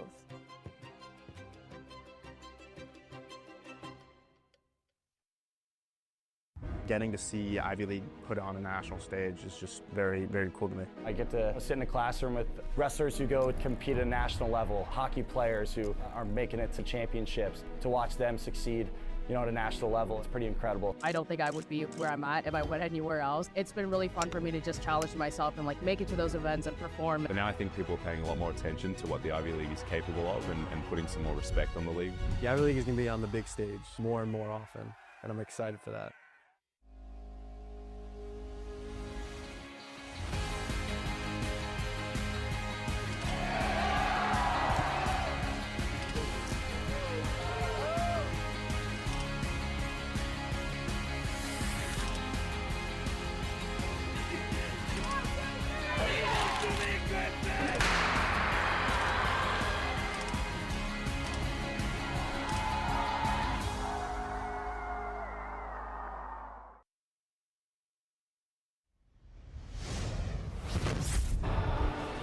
Well, Harvard and Merrimack, not the only show in town, and the Chamber of City of Commerce will show you how easy it is to get from the T-stop at Harvard Square up to where the action is at the Charles River. This is just a short walk, a couple of blocks. You can watch the action there from the bridge and then head on over here to Harvard Stadium. Check out the second half of Harvard Merrimack alongside Tim Murphy, Alex Vespoli. We'll check back in with Amanda Keene in a little bit. And it's 13-7 here at halftime, Coach. And, Harvard coaches talked about how Merrimack was the best team that Harvard had faced this season. It's played out that way. No question about it. I think it's exactly what Harvard and we expected. They're a tough, gritty football team, and their quarterback is playing lights out. Let's take a look at those first half highlights. And things started great from a Harvard perspective after the first drive for Merrimack petered out inside the 50-yard line for the Warriors. An incomplete pass ended things, and then Harvard's offense got going. They got the ball in the hands of several players. Cam Henry on a little pitch, and the Crimson found the end zone. A wide open Ryan Osborne ended up being the only touchdown of the half for Harvard. Jaden Craig was able to find Brady Blackburn a couple of times for big plays in that first half, but they couldn't find the end zone again. They were able to get it inside the red zone for a couple of short field goal opportunities, but Merrimack's defense stood firm when it needed to. Big play made here by the linebacker, DJ Frazier, forced a field goal, and then we saw the magic from Aiden Pereira throughout that first half. He started getting more confident. Guys around him made plays, and here was the big one from the running back, Galamama Mumba, as he got into the end zone from 20 yards out to get Merrimack on the board. And for the first time this season, Jaden Craig went down with a sack. Harvard's offensive line not quite as sturdy on the last couple of drives. Yeah, they've got some good athletes. They're giving you a lot of different looks, a lot of different blitzes, and the combination there gave them a good sack. Harvard will receive the second half kickoff. They won the coin toss and deferred. So an opportunity for the Crimson offense to maybe right a few wrongs from that first half. The first half statistics, total yardage, you see 227 to 185. Remember, they gave up 193 yards in the entire game to Cornell. Merrimack was able to find some edges with that quarterback run game and move the ball pretty consistently against the Harvard defense. When you look at what the Harvard offense needs to do, other than protect Craig a little bit more, are there things that you noted that the Crimson can improve on with their execution? Well, I think the obvious is just being a little bit more consistent with the running game, so they don't have to chuck it as much. They know when you get a team that plays a lot of different coverages and plays a lot of different blitz pressures, you've got to, you got to make some big plays. You know, you're not going to have a necessarily higher percentage, but you got to make some big plays. Let's go down to the field and Amanda Keene. Going into halftime, I should say, Merrimack head coach Mike Gannetti said, you know what, I like how we're playing right now. We're playing hard. The only issue is we need to turn that hard work into more points, and we just have to execute. And let me tell you, execute is the theme of the day, because it's the only word Andy Orrick wanted to say to me, but then he went on to say, you know, our defense let up that touchdown. We weren't executing. When it comes to our offense, when we get into the red zone, we're not executing. He said his number one message another player, the is ball execution. placed at the 16-yard line, first down. Well, sorry, Alexander Randolph interrupting Amanda's report there, but as you could hear, the fair catch was called for by not Riley Jenny, who caught the ball. And so the ball will be placed back where the catch was made, not up at the 25-yard line. So Harvard starts at the 16, and on the first play from scrimmage in the second half, it's a keeper for Craig, and he'll get chopped down at the 19-yard line. And on the tackle was Jabari Ecoles, who, remember, got banged up at the end of that first half. Good to see him back out there. Good to see Jaden on the move. Obviously got to protect himself. I'm sure that last drive, the way it ended at about the 6-5-yard line, not getting into the end zone, was the most frustrating one for Harvard on the day, having to settle for that field goal. Yeah, you got to have a short memory. Move on. Craig, a little pump fake to Gil Martin. He's got the first down across the 35 to the 36-yard line. Took DJ Frazier on a ride there in coverage, and it's a first down for the Crimson on a good pickup. They've been really working the ball to Gil Martin throughout the day. He and Blackburn have been the two favorite targets for Craig. Good route, good throw. That is already the 6th catch for 50 yards for Gil Martin, a junior from Hillsborough, California. Give to Exavea Bascon. He'll be pulled down from behind. And Merrimack makes sure that that running game can't really get going. Only 48 yards on the ground before that run for Harvard's running game. They're averaging 3.2 yards a carry, and it's what we were talking about, that they haven't been able to settle into that more reliable, okay, we're picking up 5-6 yards a carry that when Harvard's had a dominant run game, they're accustomed to seeing. Yeah, this defense is a little bit more rugged at the line of scrimmage. There's no question about it, making it tough to run the football. And they've made adjustments after they were burned by Maine last week on the ground. Here's Blackburn working on Ecoles, and he makes the grab for a first down. I'll tell you, the last couple of throws and routes have been really good. They're well covered. Putting it the only place we can put it to get it up the field. But boy, every year they're getting, real strong physical corners. Blackburn knew he would be challenged by these cornerbacks today. They fake the handoff. Craig is going downfield. He's got a man. It's Osborne. But there's a flag on the play as Osborne gets guided out of bounds. Flag at the 41-yard line.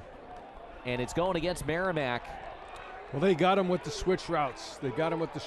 Created some space. Big throw. Big Holding. play. Defense, number 1. That penalty is declined. The results of the play is a first down.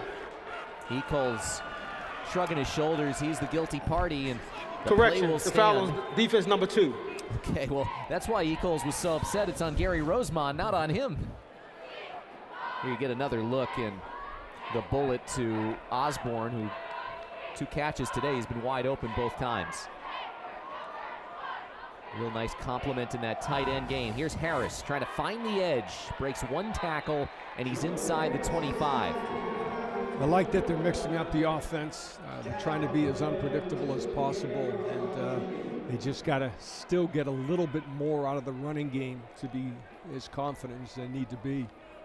How much of a toll does that take on a defense when you do have an offense that attacks you from so many different formations and different play styles? Well, in that case, you have to play a lot of intelligent football and not just tee off and hit the guy in front of you. 3 receivers left for Craig. He's got Harris in the backfield with him. Jaden Craig. Oh boy, we got another bust. All day as he's dragged down. He finds Blackburn inside the 10. Well, what they missed was, holy mackerel, wide open on they had a wide open receiver right down the pipe. Harvard will hurry, but Craig getting to the outside, that hole opened up and made the throw. Crimson will go no huddle. It's over to Gil Martin, left side, and he dropped the ball out of bounds. The question is, did he catch it and then drop it, or we don't want to revisit what happened last week from Gil Martin's perspective. Well, it was interesting because Gil Martin went right up the seam, and they busted coverage on the previous one, which could have hit his head on the goalpost. They end up getting a good chunk. Didn't matter. Just got to keep this drive alive. Come away with 7. 2nd and goal from the 5. Remember, the last Harvard drive of the first half ran into that Merrimack defense right here on the field. They couldn't break through to the end zone. 2 receivers right for Craig. It's Bullock plowing forward, only gets a couple. And well, they bring down. in Bullock, 6'1", 240 pounds to try to get some traction down here against a big, strong defensive line. Again, kudos for the defense. They're playing well. Bullock should have a full tank of gas. He didn't play against Cornell last Friday night. They had their bigs in right there. They're coming now with their spread team. 3rd and goal from the 3. Harris in the backfield with Craig. He's got Blackburn and Gil Martin to his left. Looking right, Craig, eyes downfield to the end zone. It's broken up, and did it get picked off? Let's see the call. It was grabbed by R.J. Chapman, falling out of bounds after the deflection. This is a huge call from the officials. It's either going to be 4th and goal from the 3 or an interception, and it is an incomplete pass. 4th down. I'm sure they're going to like to see the replay on that. That was as close as it gets. And Harvard will keep the offense on the field. The previous play is under further review. They won't be able to get a snap off before the officials want to take a closer look at this. He was looking for Gil Martin in the end zone.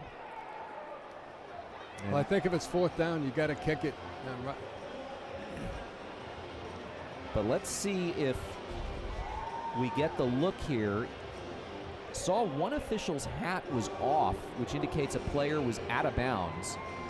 And this is so tough. The goalpost was in the way of that previous replay. What we're looking at right now are all the angles that the officials are looking at in the replay booth. Michael Sechrist is the replay official today. And you can see they're looking at 2 different angles. That was a good call. Let's see here. That's a good call by the official. Did the leaping R.J. Chapman grab this? You saw him try and drag his toes, but yeah, the look was Osborne out of bounds. You see the hat comes off. And then the ball gets punched away. Yeah, you look at it from that angle, it looks like a good call by the officials. Chapman coming up with the football.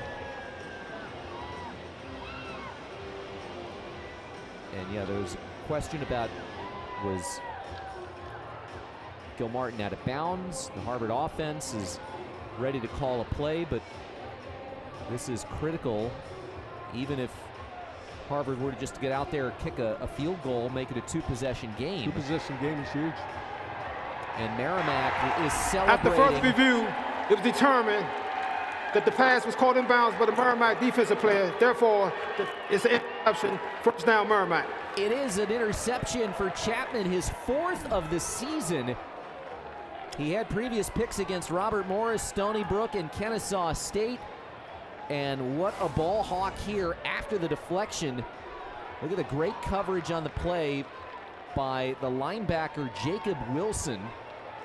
And then never giving up on that effort by Wilson to haul it in.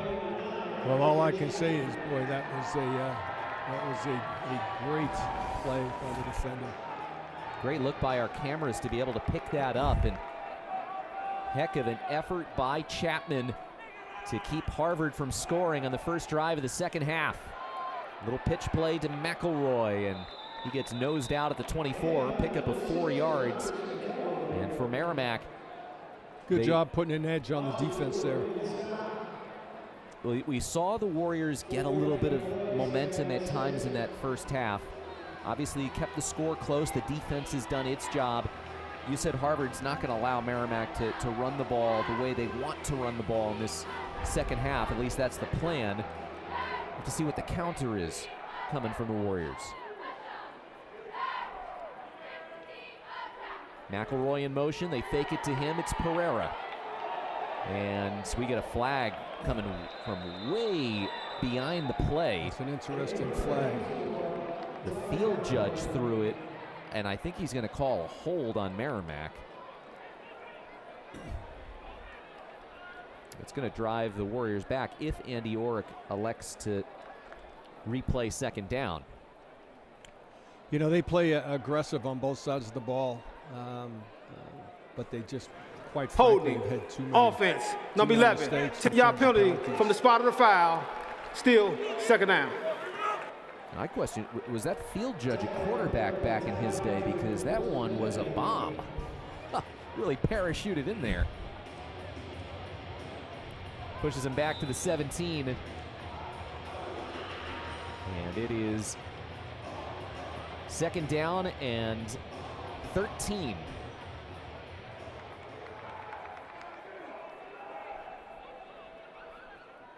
Lehman went in motion, and Pereira will keep it. Goes right into the teeth of the Harvard defense, picks up 3 yards. 3rd and 10 upcoming. Good physical job by the guys up front there. And maybe the throw of the day here. Let's take a look. Look at that from the right side of your screen. I mean, he finds the sweet spot, just as long as it didn't get anybody in the eye. What a great throw. 3rd down. Played 6.5 minutes in the quarter. Merrimack, Pereira rolling, has time, breaking down, throws short, and knocked out of bounds. Latham, only a 1-yard pickup on 3rd and 9. So after Merrimack's defense does its job at the 5-yard line, the Harvard defense returns the favor and forces a 3-and-out punt. Great coverage there. He had plenty of time to throw. Secondary did a great job covering him up. Strength of the Harvard defense, one could argue, is the secondary, with so many veterans returning back there, led by Ty Bartram. And Mike Ryan will kick it away. Would appear to be good field position here coming up. 4th punt of the day for Ryan, averaging 39 yards a kick. And this is a wobbly one, and it is going to go out of bounds on Harvard's offensive side of the field. Let's see where they play this. It's to the 38-yard line, only a 17-yard punt. Not exactly what they were hoping for.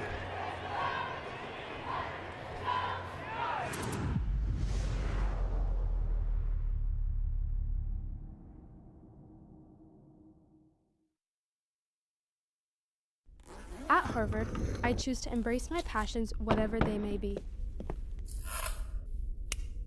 At Harvard, I don't have to choose between fencing and music. I don't have to choose between academics and athletics. At Harvard, I choose to excel in both.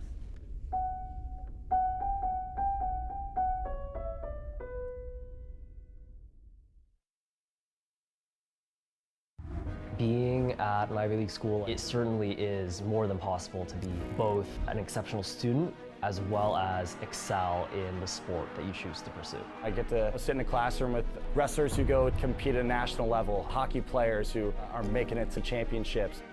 To watch them succeed, at a national level, it's pretty incredible. I don't think I would be where I'm at if I went anywhere else.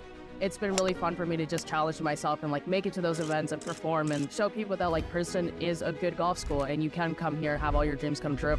Very fulfilling, very rewarding. I feel like you're at a world-class level in multiple fields.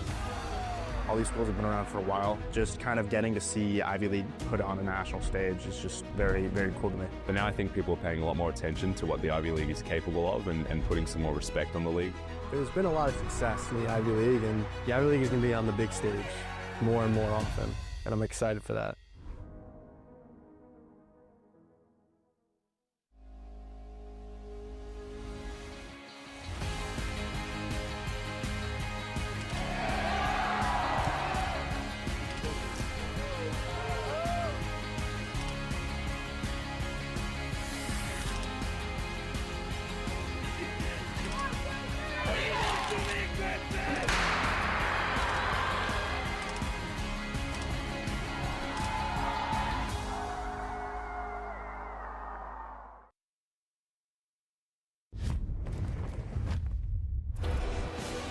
We've been telling you all day about the Merrimack defense. How about the numbers to back it up? These are the national ranks in the FCS out of 100 and around 30 teams.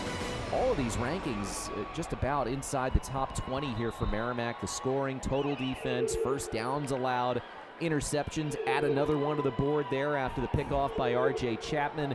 And they're playing to it. This is not a paper tiger defense with the opponents that they've played. No question, and if you look at their scores this year, they've all been close. Keeping it close again today. Jaden Craig was picked off for just the second time this season in the end zone on the last drive, and he's back to throw again. Craig, eyes downfield. He's looking for Blackburn down the sideline. Oh, he's got Osborne there too, and it's incomplete. Osborne was out of bounds when he made the grab. I'm not sure that was the design of that play, but almost turned into a great one. Again, very good coverage and tried to make a play. It looked like Craig wanted to throw back to his running back on the other side of the field, but covered up well.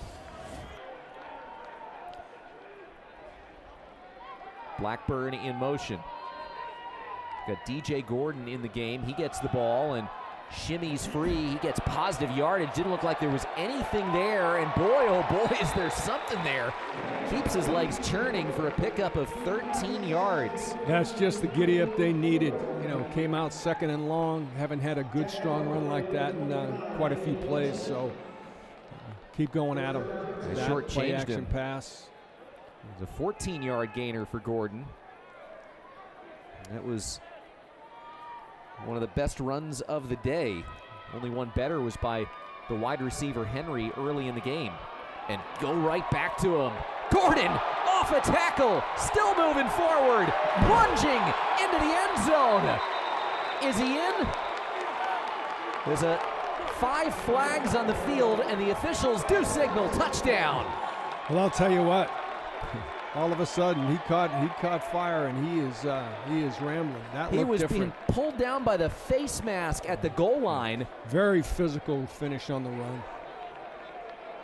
You know, the far side official came in and signaled touchdown half-heartedly, and nobody else has signaled that. I don't know if they're going to say touchdown or not. The results of the play is a touchdown. Personal foul, face mask, defense, number 25. The 15-yard penalty we placed on the kickoff. Touchdown.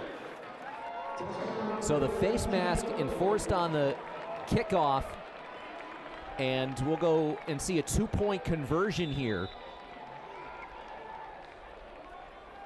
And this is an interesting alignment here for the 2-point try. They want to try and make it a 14-point game. It goes right back to Craig. He's trying to turn the corner, goes to the end zone. It's caught by Blackburn. Good call by Mickey Fine, excellent execution. Pressure, of course, immediately on Craig as a result of the formation, but he got rid of it quickly. And we take a look at the touchdown from DJ Gordon. The big physical run, getting into the end zone. You grab my face mask, it doesn't matter. As the Indianapolis native, pay dirt for the 3rd time this season, and Harvard's up 21-7.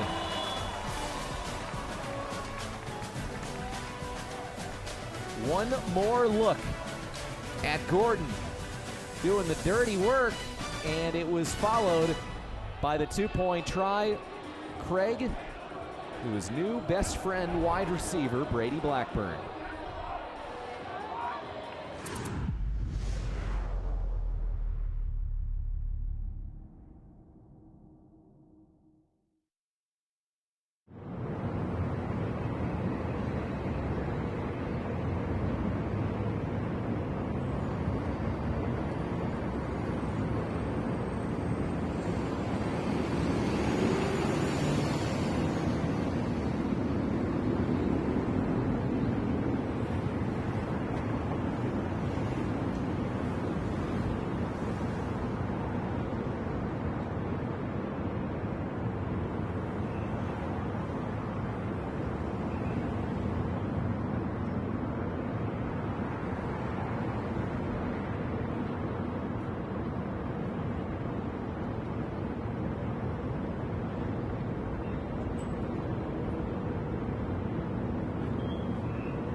Harvard stretching the advantage from 13-7 to 21-7, and at halftime when they have the lead, they are almost unbeatable. Just 10 times when they've led at half out of the last 146 games, they have not come away with a victory. They're hoping that trend continues today, and they may have found something on a ground game that had been running on fumes until they inserted number 18, DJ Gordon, in there. Yeah, great job by the staff, great execution, but I'll tell you what, that was really impressive in terms of the physicality for a guy that's supposedly a, quote, quarterback. He's a little bit of everything and a powerful guy. Let's check around what is going on among the other Ivy League teams that are playing. You see Princeton has started to pull away from Brown there. Yale is up big on Stonehill, and recently started game, you see Cornell playing. Always looks a little bit odd on television with that C facing the wrong direction from the television cameras, and still close in a Patriot League, Ivy League matchup between Dartmouth and Fordham. So Aiden Pereira will start with 5 wide receivers on the first play of the drive, and there's a juggling catch made by Cade Callahan, and it is a scrum to try and bring him down. He'll get to the 32-yard line for a gain of 7. Big, strong kid. A lot going on the Crim Zone today, and pretty soon we will be into Ivy League exclusive action, which it feels like the start of a new season when that happens. Of course, teams play a couple of Ivy League games before that second half, but once the non-conference is over, it kind of feels like the real football season begins, so to speak, in the Ivy League. There's some truth to that. After the 7-yard pickup through the air, 2nd and 3, and Pereira goes to work. He's got some good power to him. You know, he met that contact and still inched forward another half yard to pick up the first down. Yeah, it is pretty amazing how many hits he takes in a game, and you know, being a true dual threat guy, and you know, up the middle on the perimeter. Really, really tough kid. There's no mystery to him. He was the Gatorade Player of the Year in the state of Massachusetts in 2021 at Central Catholic, and part of a team that was the state runner-up in 2021.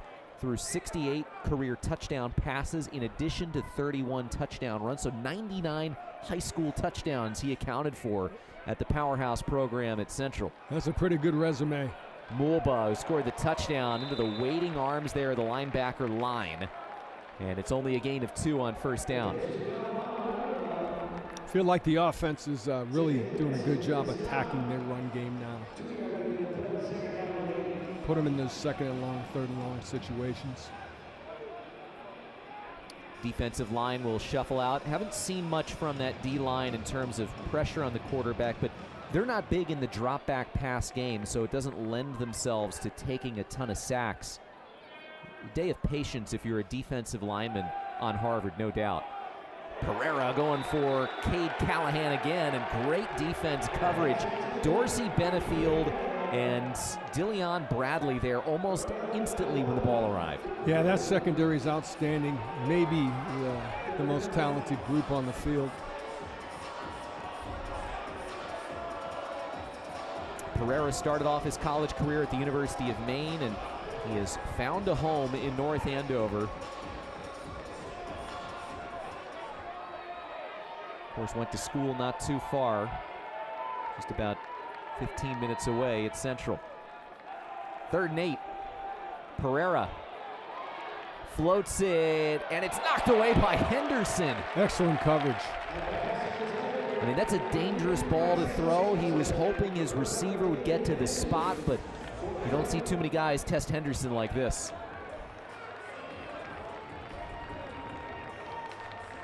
And that will force the punt.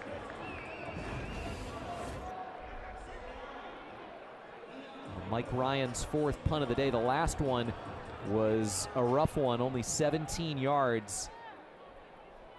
Back to receive it, Jordan Harris. He's standing at his own 24-yard line. And he's going to throw it. Ryan, oh, he bounced it up there. He had a man open, but couldn't complete it. He was looking for Jacob Wilson, who's a linebacker by trade. So for the 2nd straight week, Merrimack tries a fake punt. This time it's unsuccessful, and Harvard will get it at the 37-yard line.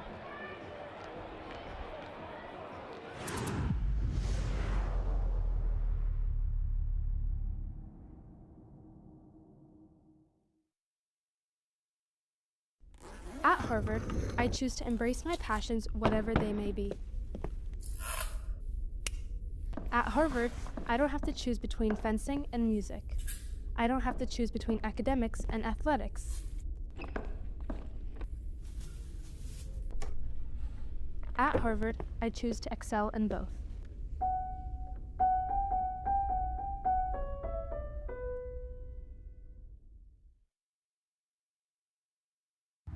Being at an Ivy League school, it certainly is more than possible to be both an exceptional student as well as excel in the sport that you choose to pursue. I get to sit in a classroom with wrestlers who go compete at a national level, hockey players who are making it to championships. To watch them succeed, at a national level, it's pretty incredible. I don't think I would be where I'm at if I went anywhere else. It's been really fun for me to just challenge myself and make it to those events and perform and show people that Princeton is a good golf school and you can come here and have all your dreams come true. Very fulfilling, very rewarding. I feel like you're at a world-class level in multiple fields. All these schools have been around for a while. Just kind of getting to see Ivy League put it on a national stage is just very, very cool to me. But now I think people are paying a lot more attention to what the Ivy League is capable of and putting some more respect on the league. There's been a lot of success in the Ivy League, and the Ivy League is going to be on the big stage more and more often, and I'm excited for that.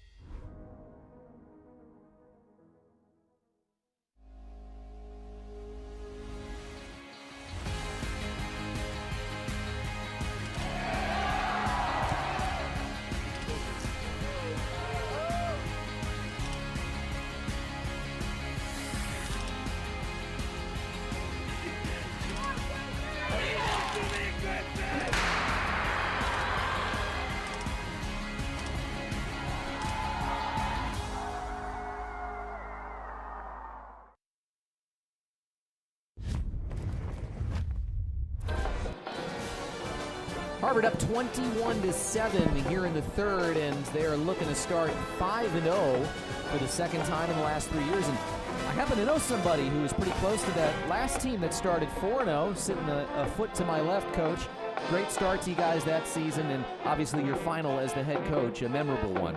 Yeah, that'll obviously be great memories. We had a great bunch of kids, great leadership, and just so proud of those guys. Is there one moment from that season that stands out above all others in your mind?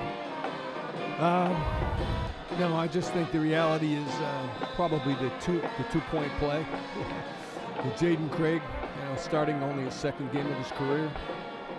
He caught the two-point conversion thrown by his roommate Cooper Barkate to win the game against Penn, clinch a share of the Ivy title. Now Craig is on the move, and he'll get inside the 35 on a slide. Only a pickup of 2 on the play, as the Crimson will try and push this advantage out. They scored a touchdown with a two-point conversion thanks to the legs of DJ Gordon on the last drive, and Gordon has just joined the huddle out there on the field. He hadn't run the ball in this game until that drive. He ran it 3 times for 43 yards and the touchdown. Well, I'll tell you what, I think he's earned it. See if they put the ball in his belly. They fake it, and Craig will be on the move looking for Blackburn. Throws it to his feet. Good pressure on the play by the intended target on that last fake punt pass, Jacob Wilson. We talked about it in the break. They had that play ready for a first down. Just a bad throw by the punter, Ryan. So Harvard has a 3rd and 8 to try and overcome. Third down today. Harvard just 1 of 5. This will be interesting if it goes to fourth down. Part of the field where Andy Orrick would definitely consider going for it. They give it to Gordon. Oh, he's got a big hole. Gordon down the sideline, and he will get pulled out at the 8-yard line. DJ Gordon is a spark plug and then some. I'll tell you what, I don't think any of us saw that coming if you look at the depth chart. But the bottom line is he looks like a different cat out there. Very physical runner. He looks like a natural running back. Again, he's listed as a quarterback. He was all-state in the state of Indiana as a junior and a senior. Also was the captain of the track and field team. Played basketball. And given what he's done on the football field, pretty athletic guy. We can see it. He's at the back of the pistol on 1st and goal from the 7. Why not? Give it to him again, and takes 3 Merrimack Warriors to bring him down at the 6. Yeah, he's a guy that if you get in a short yardage situation, I won't say it's automatic, but he's the guy I would hire. Gordon, that touchdown run of 24 yards on the last drive. Did it the hard way as well, getting his face mask pulled 2nd and goal. Fake it to him this time. Craig on the move, throws for the end zone. It's dropped. In and out of the hands of Osborne. Well, I'll tell you what, it's just been a little bit of a tough day. Our receivers this year have done a great job, but had a couple of opportunities that we just didn't finish. Pressure flushing Craig out, and that's a great throw, and Osborne's got to be sick about it. He does have a 14-yard touchdown today. He's a phenomenal kid. He was a walk-on kid, just an unbelievable kid, unbelievable teammate. Gordon gets it, plows forward. This time he stood up, but a flag flies in. Made it to the 4, but let's wait on the call. I would guess this is coming back. Question, do you decline the penalty and have it be 4th down, or do you push him back for another bite at the apple, 3rd down? I think you take the yardage. Mike Giannetti indicating that holding, offense, number 15. That penalty declined, 4th down. So now, why would you do something different than Coach Giannetti decided, obviously? Well, you can go either way, but the bottom line is that, you got to go 20 yards or you got to go 4 yards. Obviously, you get an extra play, so this determines that they thought, okay, that we're going to leave the 3 on the board right now. And Harvard happy to kick the field goal to make it a 3-possession game. For sure. Kieran Core, another short field goal attempt. This will come from just about 21 yards away, and he's perfect. Good day for the sophomore from Winchester, Massachusetts. And it's 24-7 Harvard. Good response here in the second half here after the Crimson led 13-7 at the break. They've scored twice on a couple of drives and overcame the interception in the end zone. Yeah, I think if you would ask the coaching staff or the players before the game, if you're up 24-7 late in the game, or at least heading towards the 4th quarter, would you be happy? And they say, heck yeah, because the bottom line is this is a good football team.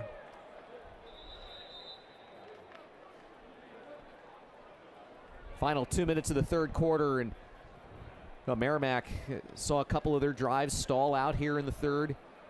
Have not been able to find the same success that we saw them in the first half. So the adjustments by the Harvard defense, you noted it with the rush blitz and what they were doing against that ground game.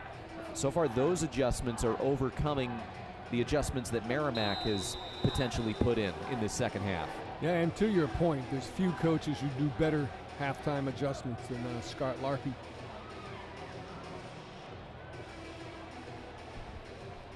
Core puts toe to leather, and another line drive kick. Got to be careful. These ones, have a tendency to go out of bounds, and Merrimack gets a favor in the illegal kick out of bounds, and they will get good field position. Let's see if that's a burst, the jolt the Merrimack offense needs. Yeah, no excuse for that. Don't give him any giddy. Free kick out of bounds. Kicking team. The ball placed at the 35-yard line. 1st down, Merrimack. Oh, this is a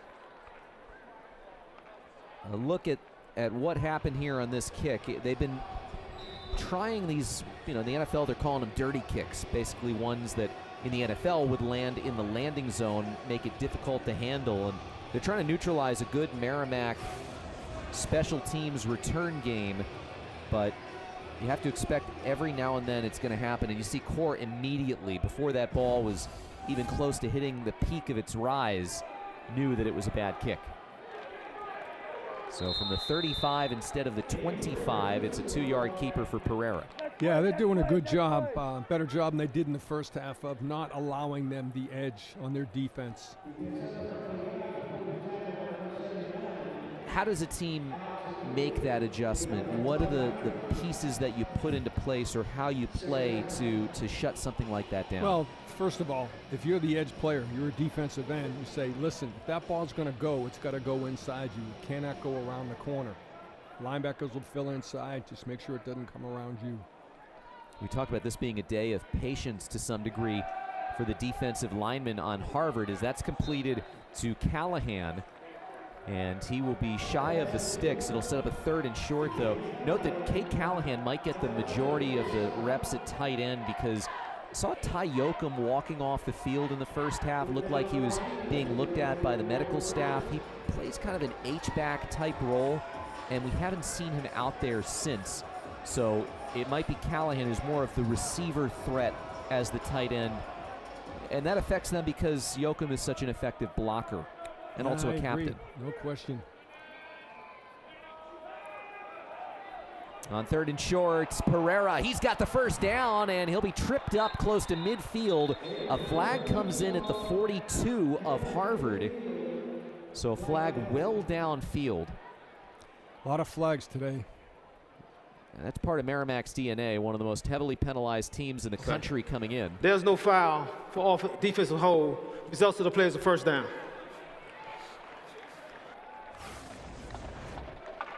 You ever see that sometimes? You say, well, why'd you throw the flag?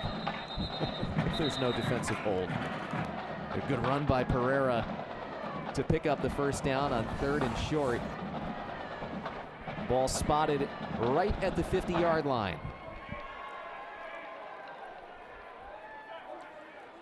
Pereira is up to 64 rushing yards today. He's thrown for 106. Trying to will Merrimack back into the game. The final half minute of the quarter. Pereira will keep it. He's got an option if he wants it. Nope, he will take it to the 47, a 3-yard gain. Good defense. You know, a guy like that, you watch him and you almost get tired for him. He is just every single play, whether he's running it or not, such high effort. He will sleep well tonight. A great story for him. 3rd string last year, starting quarterback eventually last year and this year. And that's the end of the third quarter. 15 minutes to try and make up a 17-point deficit. We've reached the end of the third quarter. And despite Harvard turning it over in the quarter, the Crimson, the only team to get on the scoreboard, 24-7. Harvard up on top, trying to put away a win and improve to 5-0 on the season. The efforts by DJ Gordon got them there.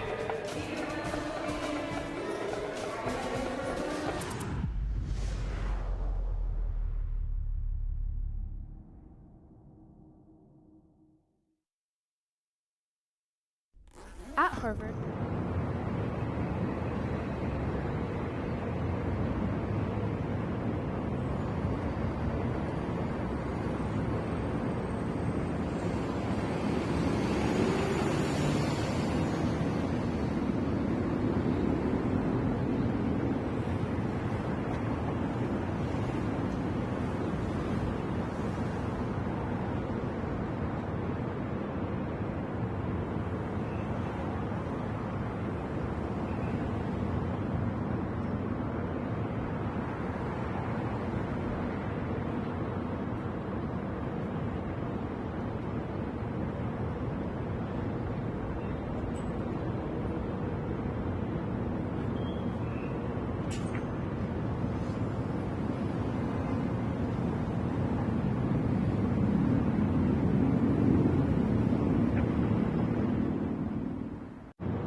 we'll get to a 3rd and 3, and this is right in the wheelhouse for what Merrimack needs to do, 3rd and short, to allow that run game to remain a possibility on these drives. Yeah, there's no question. They're scoring 18 points a game. They're not even close to that yet, so they know they've got a lot of work to do, and they're going to have to put the ball up more than they want to. 4 for 10 on 3rd down today. And flag comes down to the field. Pass incomplete. Flag came from the field judge well behind the play, and this is going to go against Harvard. Legal substitution. 12 men on the field. Defense, more than 11 players on the field. 5-yard penalty results in a first down. And we saw the officials hold up the play for a Harvard substitution be made because the offense substituted, but still weren't on the same page. And it's a costly one because it gives a first down here, and that penalty is the first of the day on Harvard, routinely one of the least penalized teams in the country. Yeah, very disciplined team. Give the coaches a lot of credit for that. That was the case, of course, when you were the head coach. You rarely saw Harvard called for many penalties. They're 3rd in the country and fewest per game. Pereira, it's dropped in and out of the hands of Brendan Wyatt, who's their home run hitter out of the backfield. And a couple of times the receivers have let down Pereira on plays where they've been wide open. Well, if you could have told the Harvard staff and players that they would be up 24-7 in the 4th quarter against this bunch, I think they'd say I'd take it. They're only averaging 18 points a game. Harvard has held them to 7 thus far, and Harvard's showing a lot of grit, a lot of poise, and a lot of moxie. Harvard's defense is only yielding 12 points a game, and it's only that high because of a couple of garbage time touchdowns that Holy Cross scored. Yeah, in any great program, it all starts with defense. And there's the defense coming from Benefield, forces the pressure, the errant pass, and it's going to be 3rd and There's long no foul for the intentional Merrimack grounding. offense.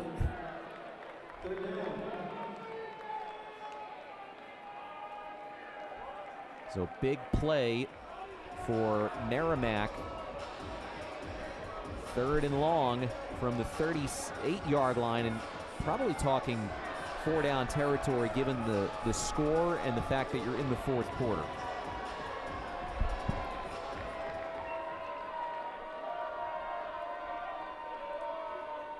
On 3rd down, Pereira over the middle. It's caught by Callahan. He's right at the sticks for a first down. So Cade Callahan having a day. He was the 3rd leading receiver coming into the day. That catch is his 3rd as he's got 23 yards through the air. And a first down for Merrimack. And again, high praise for Aiden Pereira. Kid can do it all. I had high expectations. He's even better than I thought. You know, the numbers don't pop in terms of his throwing. 12 of 24 for 116. But he's making some big plays once again, though, for about the 3rd or 4th time. A big play that could have happened goes down the books as an incompletion because of a drop. Callahan, who just made that terrific catch on 3rd down, can't replicate it on 1st. I mean, that's one you can't throw it any better. Yeah, that's one that haunts you for a while. Well, good news for Merrimack. Ty Yoakum is in the game right now. They're playing in that H-back position at the 31-yard line. It's a handoff. McElroy across the 25. And a smart play there to get it into 3rd and manageable. About a 5-yard pickup. Yeah, still impressed with the Harvard defense. You know, they have been a bend but not break team, and you know, they've stepped up to a lot of these in the red zone where they have been able to get the stop and get the ball turned over. Obviously, you don't want to give up a scoring drive for Harvard, but if you do, the way Merrimack is doing it, having to go to 3rd down, running a ton of plays, burning a ton of clock, that is the recipe when you have the lead. Oh, no question about it. Oh, Pereira goes airborne into the arms of Dorsey Benefield and upended at the 21. Only a 2-yard gainer, and it's 4th down.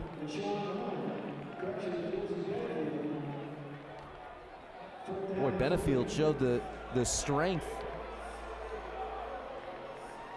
And 4th down, no huddle.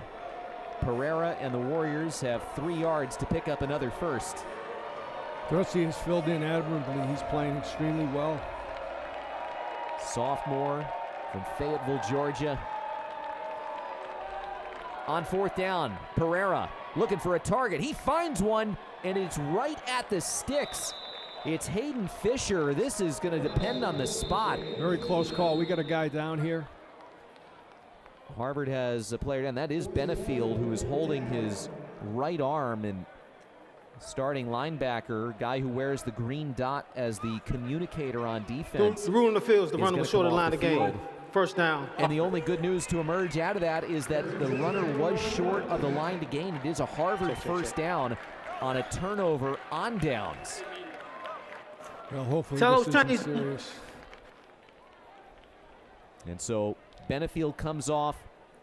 The hope is that he'll be okay. And, well, Merrimack see Harvard get the ball back offensively.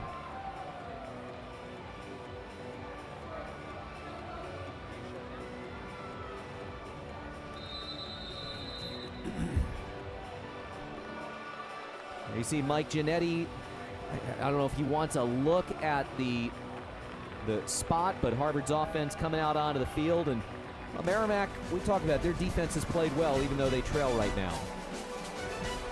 Get a look at some of these plays. That was just outside the 5-yard line on the play by Frazier, stopping Bullock from getting in. Craig going down for the first sack that Harvard allowed this season. And now, as play gets restarted, a little shovel over toward Osborne. Tight ropes that sideline and stays on his feet despite the big hit Good from job, Trent Brown. Well, the key here is to just keep moving the ball, keep moving the clock, be smart, be disciplined, stay in bounds. Harvard will go tempo here. Tool that they want to use to disrupt the pressure of the Merrimack defense and maybe wear them down a little bit. Harris, big hole opens up. Jordan Harris. Oh, he did a great to keep to his feet there. And these are the situations that Andy Orrick wanted to see his team improve on from last week, Coach. He said, when everyone knows we're going to run it and we want to run it, we want to be able to keep the ball in our hands as long as possible, if possible, finish a game with the ball in our hands. Well, to your point, that's a sign of a good football team, when they know you're going to run it and you still run it down their throat. 3 receivers left here for Craig on 2nd and short. And Harris escapes to the outside. We've got a flag, though, on the back end of this as Harris dances into Merrimack territory. This might come back. I would be shocked if it doesn't. Holding. Offense, number 71. 10-yard penalty. 2nd down. I have enough. The left guard, Thomas O'Brien. Tommy's a big, strong, tough kid. He's going to be a great football player. When you're up 24-7, you got to be even smarter.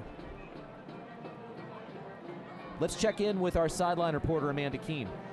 Hey guys, well, you saw Dorsey Benefield for the Harvard Crimson leave the field holding his arm. Now, he and the sports medicine staff did just leave the field. They said that they were going to go take him for an X-ray, guys.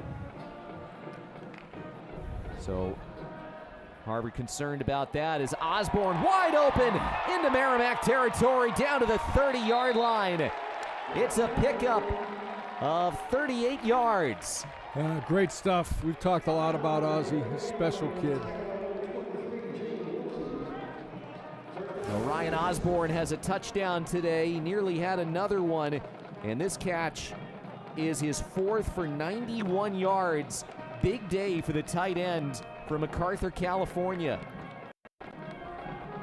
You told me a story about how when he was a first year at Harvard, he just kept showing up to practice, watching as DJ Gordon goes out at the 20-yard line, and he just kind of stuck around and approached you, right? Yeah, I remember saying, "You must really like football." He goes, "Well, I do, Coach. Can I join your team?" And I know you're glad you said yes. Oh, absolutely.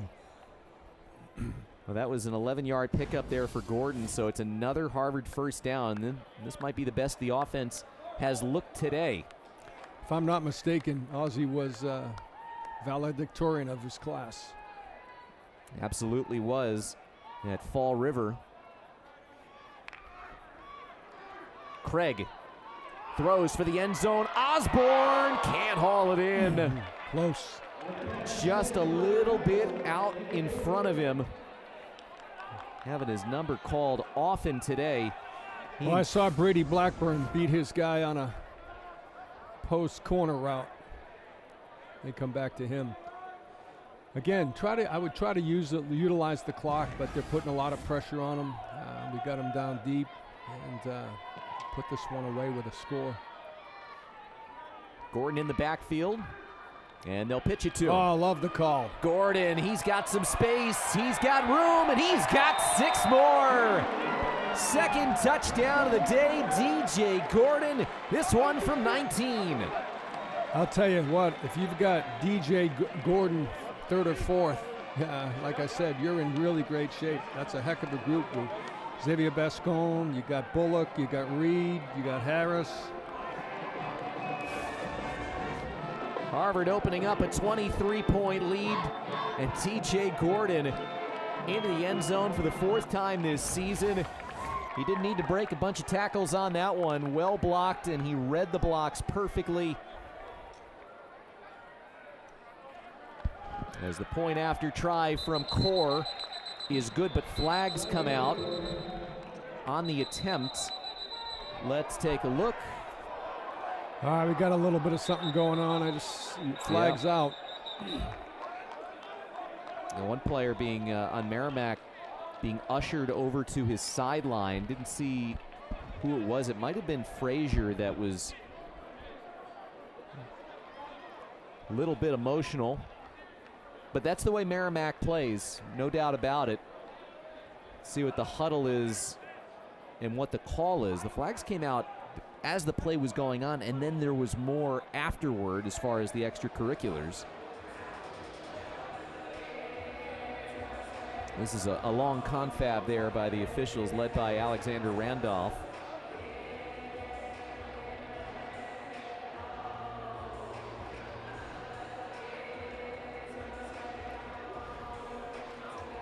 Long discussion here to adjudicate. For now, the kick was good.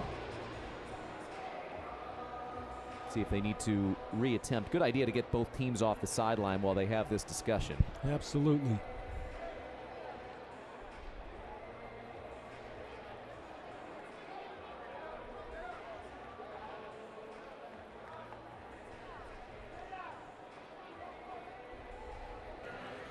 The results of the play is a successful try.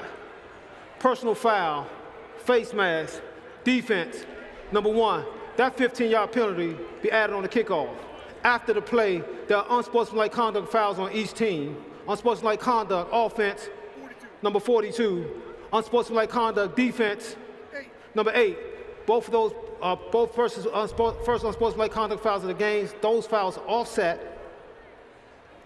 Well, that's tough. I think sometimes you get a little bit of frustration that creeps in. Reska and Frazier had the offsetting fouls, and it was Echols called for the face mask, but we saw a face mask the last time DJ Gordon got into the end zone. Not this time, as he scores a touchdown.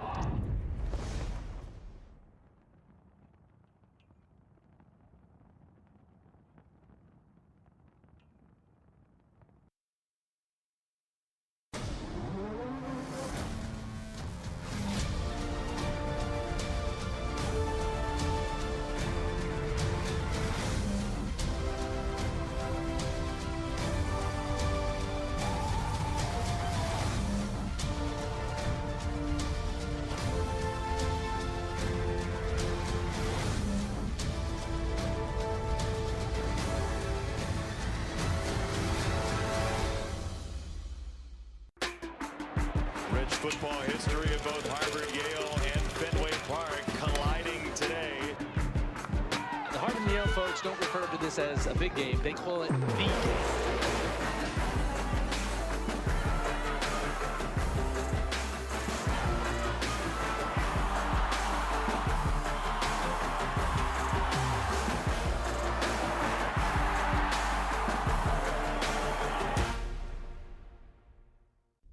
At Harvard, I choose to embrace my passions, whatever they may be. At Harvard, I don't have to choose between fencing and music. I don't have to choose between academics and athletics. At Harvard, I choose to excel in both.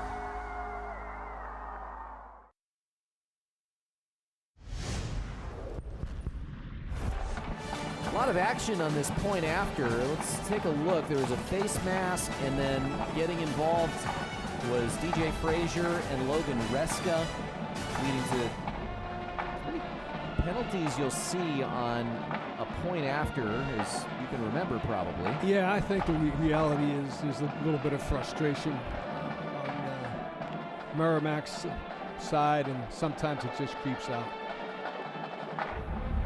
So the kickoff, because of the face mask penalty, goes to the 50, and, well, Core has no problem finding the end zone or beyond the end zone. Core may try to split the uprights here. I would imagine that a personal challenge has been put on. Can I make what would amount to a 60-yard field goal off the tee with no rush? Well, I've seen him do it. He was a #1 high school kicker in the country. And the kick is no good. It's still a touchback. Wide left. Yeah. So we'll check in on all 6 of the games that are going on with Ivy League opponents, and you see the Columbia Penn game, bottom right. That one got underway not too long ago. And the other games, Yale not having any issue with Stonehill. Boy, Princeton putting 40 up on Brown. Wow. Dartmouth in a battle with Fordham as well. You know, for Brown, we talked about that being a critical game. It looks like the Bears are going to drop to 0-2 in the Ivy League, and Princeton is going to get a sorely needed victory. They took one on the chin last week against Mercer, but after today, it looks like they'll be 2-0, and so will Harvard going into their matchup in a week. And first play in this drive, a running play out to the 30. Well, right now it's a 24-point game. Things don't look great for Merrimack. You have to question, you know, at what point, and maybe that point is now because they have the other quarterback in the game right now. When do you dramatically change things? Avion Smith has come in, and so he's the quarterback with 5 wide receivers. He's a graduate student from South Carolina. Very athletic guy, and boy, you see it here. Even though it's a different quarterback, still likes to use his legs like Pereira. Yeah, very impressive. And we saw Smith a bunch last week against Maine, but he was really more mixed in for a specific role. At one point, he threw a pass to Pereira that Pereira dropped. It was a great ball, but Pereira was almost so wide open that he wasn't ready to make the catch, and this might be kind of a changing of the guard for the game, the way it looks like on this drive for Merrimack.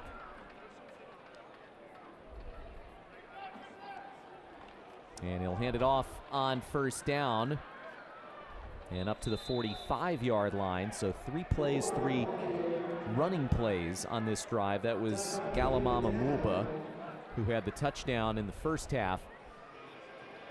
Yeah, I would expect if Harvard can get a stop here that they'll sub in a little bit with the way the clock winds down here. Yeah, the concern, the injury that Amanda updated us, they were taking Dorsey Benefield for an x-ray as Henderson will blitz from the corner. Here goes Smith to the opposite side, and he'll get shoved out of bounds late. Dillion Bradley is going to get called for an unnecessary roughness or a late hit there. Yeah, that was obviously very close, but in this After situation play, and in general, personal foul, lay off unnecessary roughness, late hits out of bounds. Defense, #1. The 15-yard penalty added to the end of the play, Coaches automatic, aren't gonna be happy first down. about that one. Harvard played a penalty-free game until the last drive or so, and Andy Orrick has his arm around Dillion Bradley over there on the sideline. Let's take a look. Yep, the extra shove there right into the shoulder. No question about it.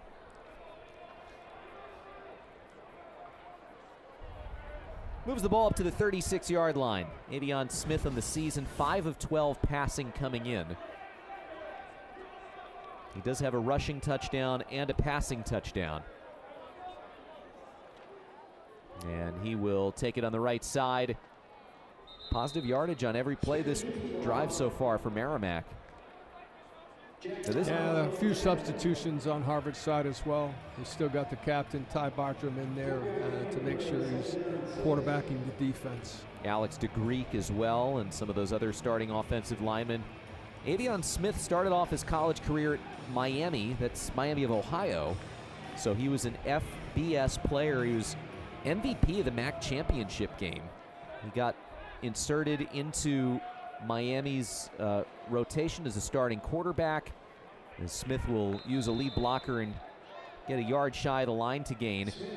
He didn't get an opportunity to continue as the starter there, so he went into the transfer portal, went to Alabama A&M, didn't play a ton there through 32 passes last season in 7 games. So he ended up going to a Division II school back closer to home. And when he was there, they canceled the program. So he had nowhere to go. Now, he had been talking with Merrimack.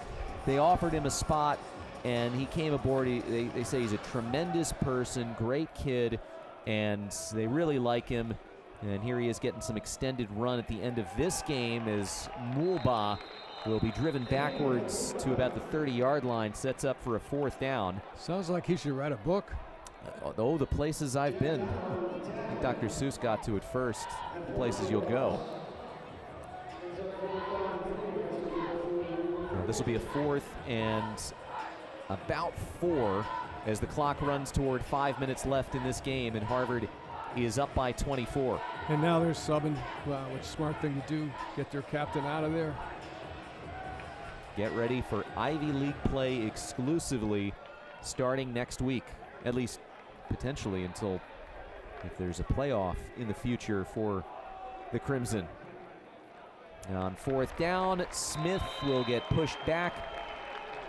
Caleb Phillips, the linebacker, there to meet him. Yeah, great to see Caleb get some reps. He stepped up there and punished him. He's from Texas, but did postgraduate year at Phillips Exeter Academy in southern New Hampshire. Now Harvard will take over on downs as they stop Merrimack on 4th down. And matchup of Bay State schools. And Harvard has been the class of Massachusetts as far as Division I programs in the state.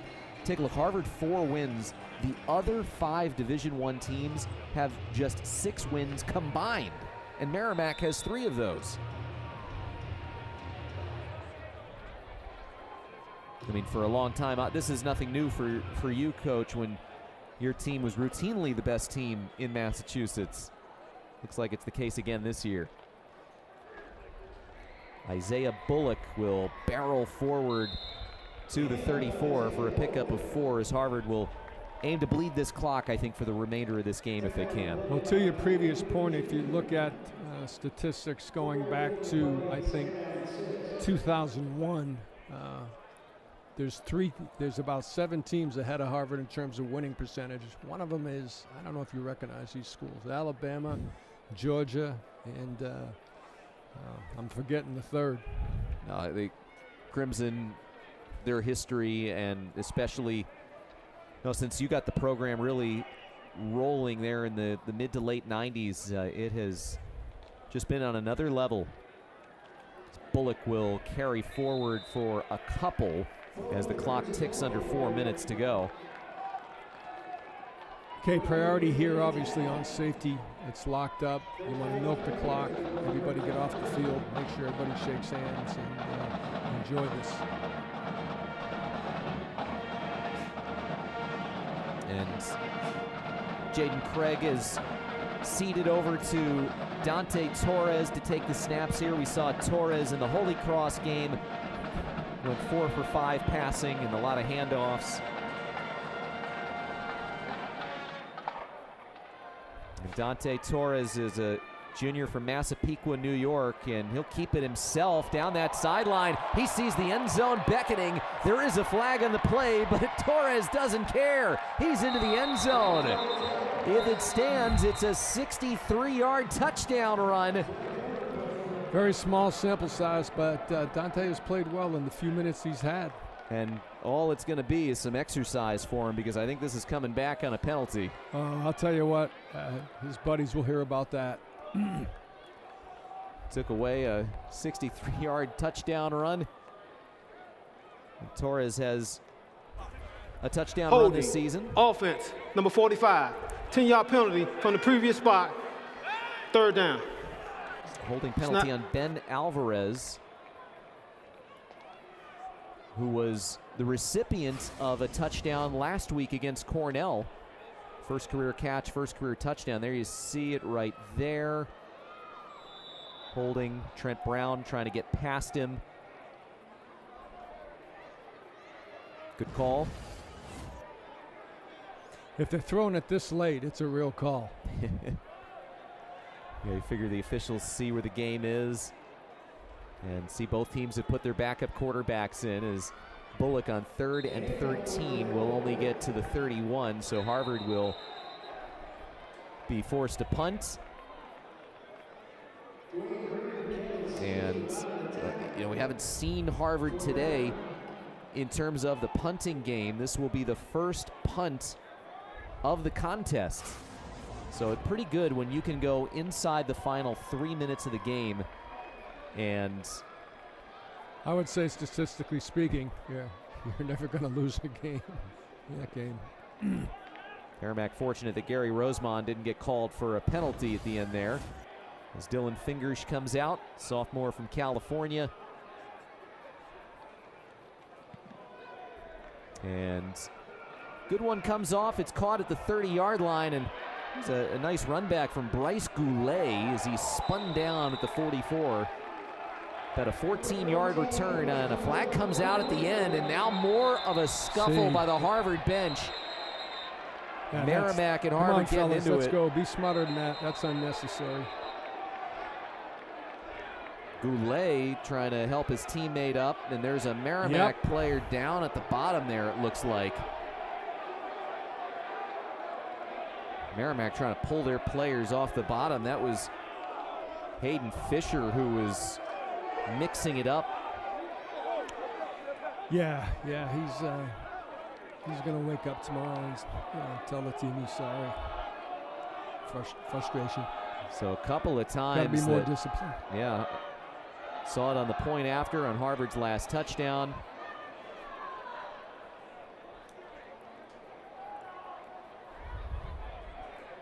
Let's see if we can get a look at what happened at the end here. See, the tackle was made. It was clean. And maybe some jawing. And that led to the pushing and shoving. And maybe not the wisest idea to do that with the Harvard bench right there. Got a lot of support if you're on Harvard. But we said it, Merrimack plays with the edge. They play, knowing that every game is going to be a challenge, that they're going to be faced with a lot of challenges as an independent program. And they came to play today. The final score is not going to be really indicative of what it felt like the effort was today for Merrimack, from the start, certainly. And, right up until that interception in the end zone, you're saying, if you're on the Harvard side, what have we gotten ourselves into? But they weren't able to sustain that over the final quarter and a half. Yeah, and I think there's some lessons to be learned on that last play by both teams. I think that replay is also helping the officials determine maybe what happened. You see officials talking it out on the field. Now let's get the call from Alexander Randolph. There are fouls by each team on the play. Personal flagrant foul. Defense number 8. He's ejected from the ball game. After the play, unsportsmanlike conduct, Harvard, number 30. That's his first of the game. First down, Harvard. Yeah, I think that's a good call. I'm sorry, correction, first down, Merrimack. Owen Johnson was the Harvard player, and the ejection to DJ Frazier, and he is no longer going to play today as a result of the personal flagrant foul. So let's take another look. Check that. We'll take a break and come back. Merrimack will have possession when we return.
Merrimack has the ball, and let's take a look at Merrimack's schedule moving forward. They've got a bye week next week, and then they'll play 4 games in the month of November, starting with Colgate, New Haven, and Sacred Heart, all on the road. So continuing a 4-game stint, and then they're back home before Thanksgiving against Fordham. Again, no conference to play in, so every game an out-of-conference game here for the Warriors. And here we go. Avion Smith hands it off to Matthias Latham, who will get spun down. A flag pops out, and that has been the theme here over the final quarter of this game. What's the magic number for penalties here? Well, Merrimack has been called for 9 penalties for 105 yards. Harvard 4 for 40 yards. Those are the accepted penalties. We'll see what this one is. Personal foul, horse collar tackle, defense, 15-yard penalty added to the end of the run, automatic, first down.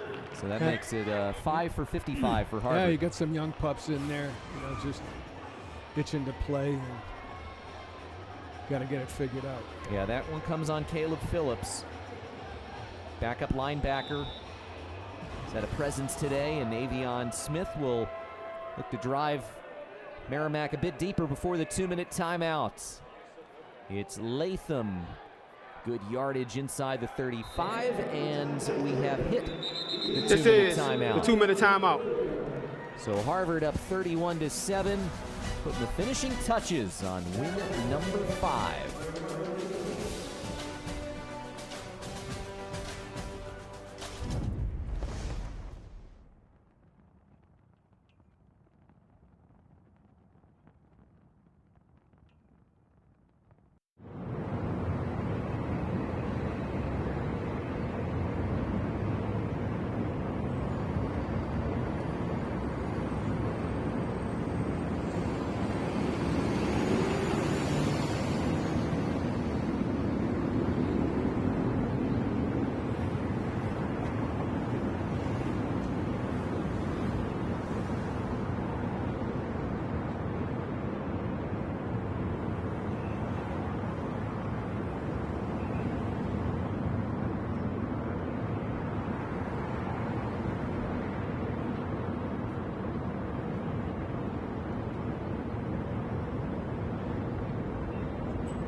We mentioned it a few times, the Harvard schedule the rest of the way out, all Ivy League teams, 5 games to go. When you look at this point in the season, Coach, and you round the corner after the first half, what goes through your mind as you see Princeton looming?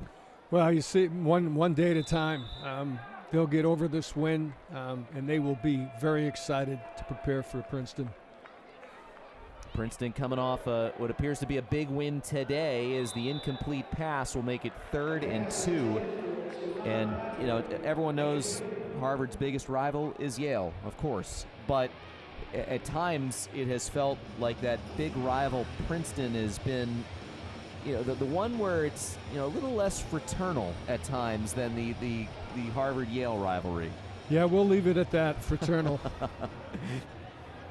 It's a big game for the guy who replaced you down on the sideline, too. Coach Orrick going back to his old stomping grounds where he was both a player and an assistant coach.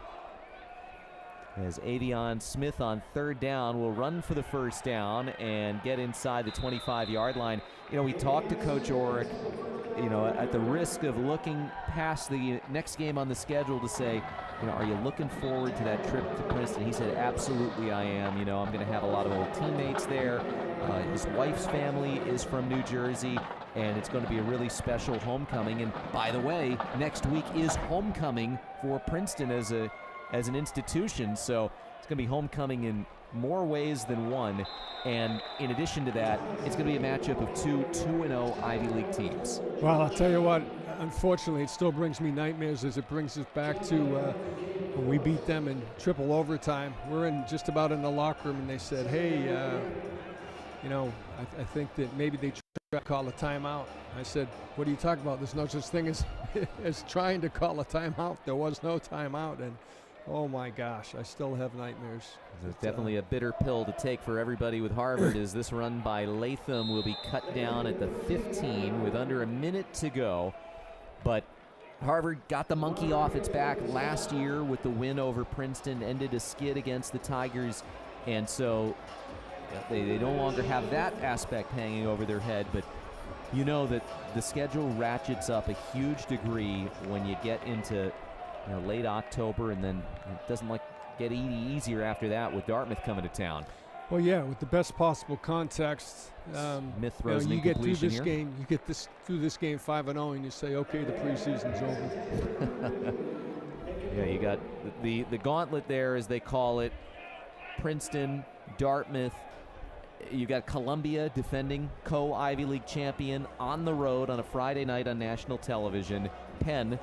You and Coach Bagnoli had so many battles between those two programs, and then you finish out with great job, Yale at the end of the season.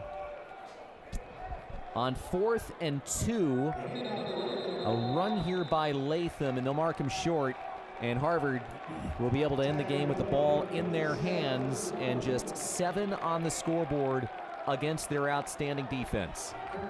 Yeah, great day defensively, great day overall. Should be very, very proud of this victory. So Harvard will be able to kneel it down. And once again, you're going to look at the score much like last week, and Andy Orrick's going to say, we've got a lot to work on despite being up by 24 points. Spoken like a true coach. That's exactly the way the situation was last week. Harvard won by 24, and Coach Orrick did not look like a happy man afterward. He's somewhat happy. We'll hear from him in just a moment, but Torres will take the final knee, and Harvard will go to 5-0 for the second time in 3 years, and they'll put their unbeaten record on the line in New Jersey 1 week from today. Your final score from Tim Murphy Field at Harvard Stadium: Crimson 31, Merrimack 7. And it was not an easy glide, much like the rower is over a couple hundred yards to our left. Every single yard in this game seemed to be hard to earn. And I think that's what you're going to see down the stretch. I mean, that's always the case, right? It doesn't matter how high-flying of a start you get off to. The game changes. Teams are watching film, and they're learning things. Oh, maybe this didn't work for Merrimack over the course of 60 minutes, but we can make it work for a bit longer and potentially cash in on some of the Harvard mistakes. Yeah, a lot of great athletes in the league, a lot of good coaches. So the Crimson will go to 5-0. They'll stay 2-0 in the Ivy League. Merrimack drops to 3-5. And, for Merrimack, talk a little bit about them. Bit of a frustrating day because they did have some things going in their direction, but obviously either couldn't sustain it or couldn't cash in. Yeah, kudos to Harvard. Offense, defense, special teams played at a very high level. This was a good football team they played. It certainly isn't the best football team they played, but they have some great athletes. They had been in a lot of very close games, and to come out of this game 31-7, players should be very proud of themselves. They made life difficult for Harvard, multiple times in this game. No doubt about it. They forced Harvard to do some things outside their comfort zone. Jaden Craig took some hits, and, well, he still was the leading quarterback to this team to victory through a touchdown. His head coach, though, Andy Orrick, is standing down on the field with Amanda. Hey, Coach, congratulations on the win. And when we talked at halftime, the one word you said was execute. How do you feel like your team did in the second half? It was better than the first half. It's still not what we need to do moving forward here if we want to have the success that we want to have. So there's a ton we got to get cleaned up. There's discipline issues at the end of the game there from both teams, and that's not who we are, and that's not who we're going to be. So we got to get that cleaned up as well. So this one will definitely leave us hungry headed into next week. Can you talk about this guy over here, DJ Gordon, and just his strength and ability to keep that run game alive and really drive this offense today? Yeah, he's a quarterback. He doesn't run like a quarterback, man. He runs hard. That was a really big drive for us when he was able to get the ball in the end zone. We were talking about, this is a big fight. It's like a boxing match, and body blows lead to knockouts. And, he was delivering some body blows there and got the ball in the end zone for the knockout. So it was good to see. And that wraps up your non-conference schedule. Now you flip the page to exclusively Ivy League from here on out. Does your mindset change at all? No, we've been 1-0 every single week. That's how we went about our business. It's just, this is another game, and it's all Ivy League games. So the idea that, these non-conference games don't matter, they do matter.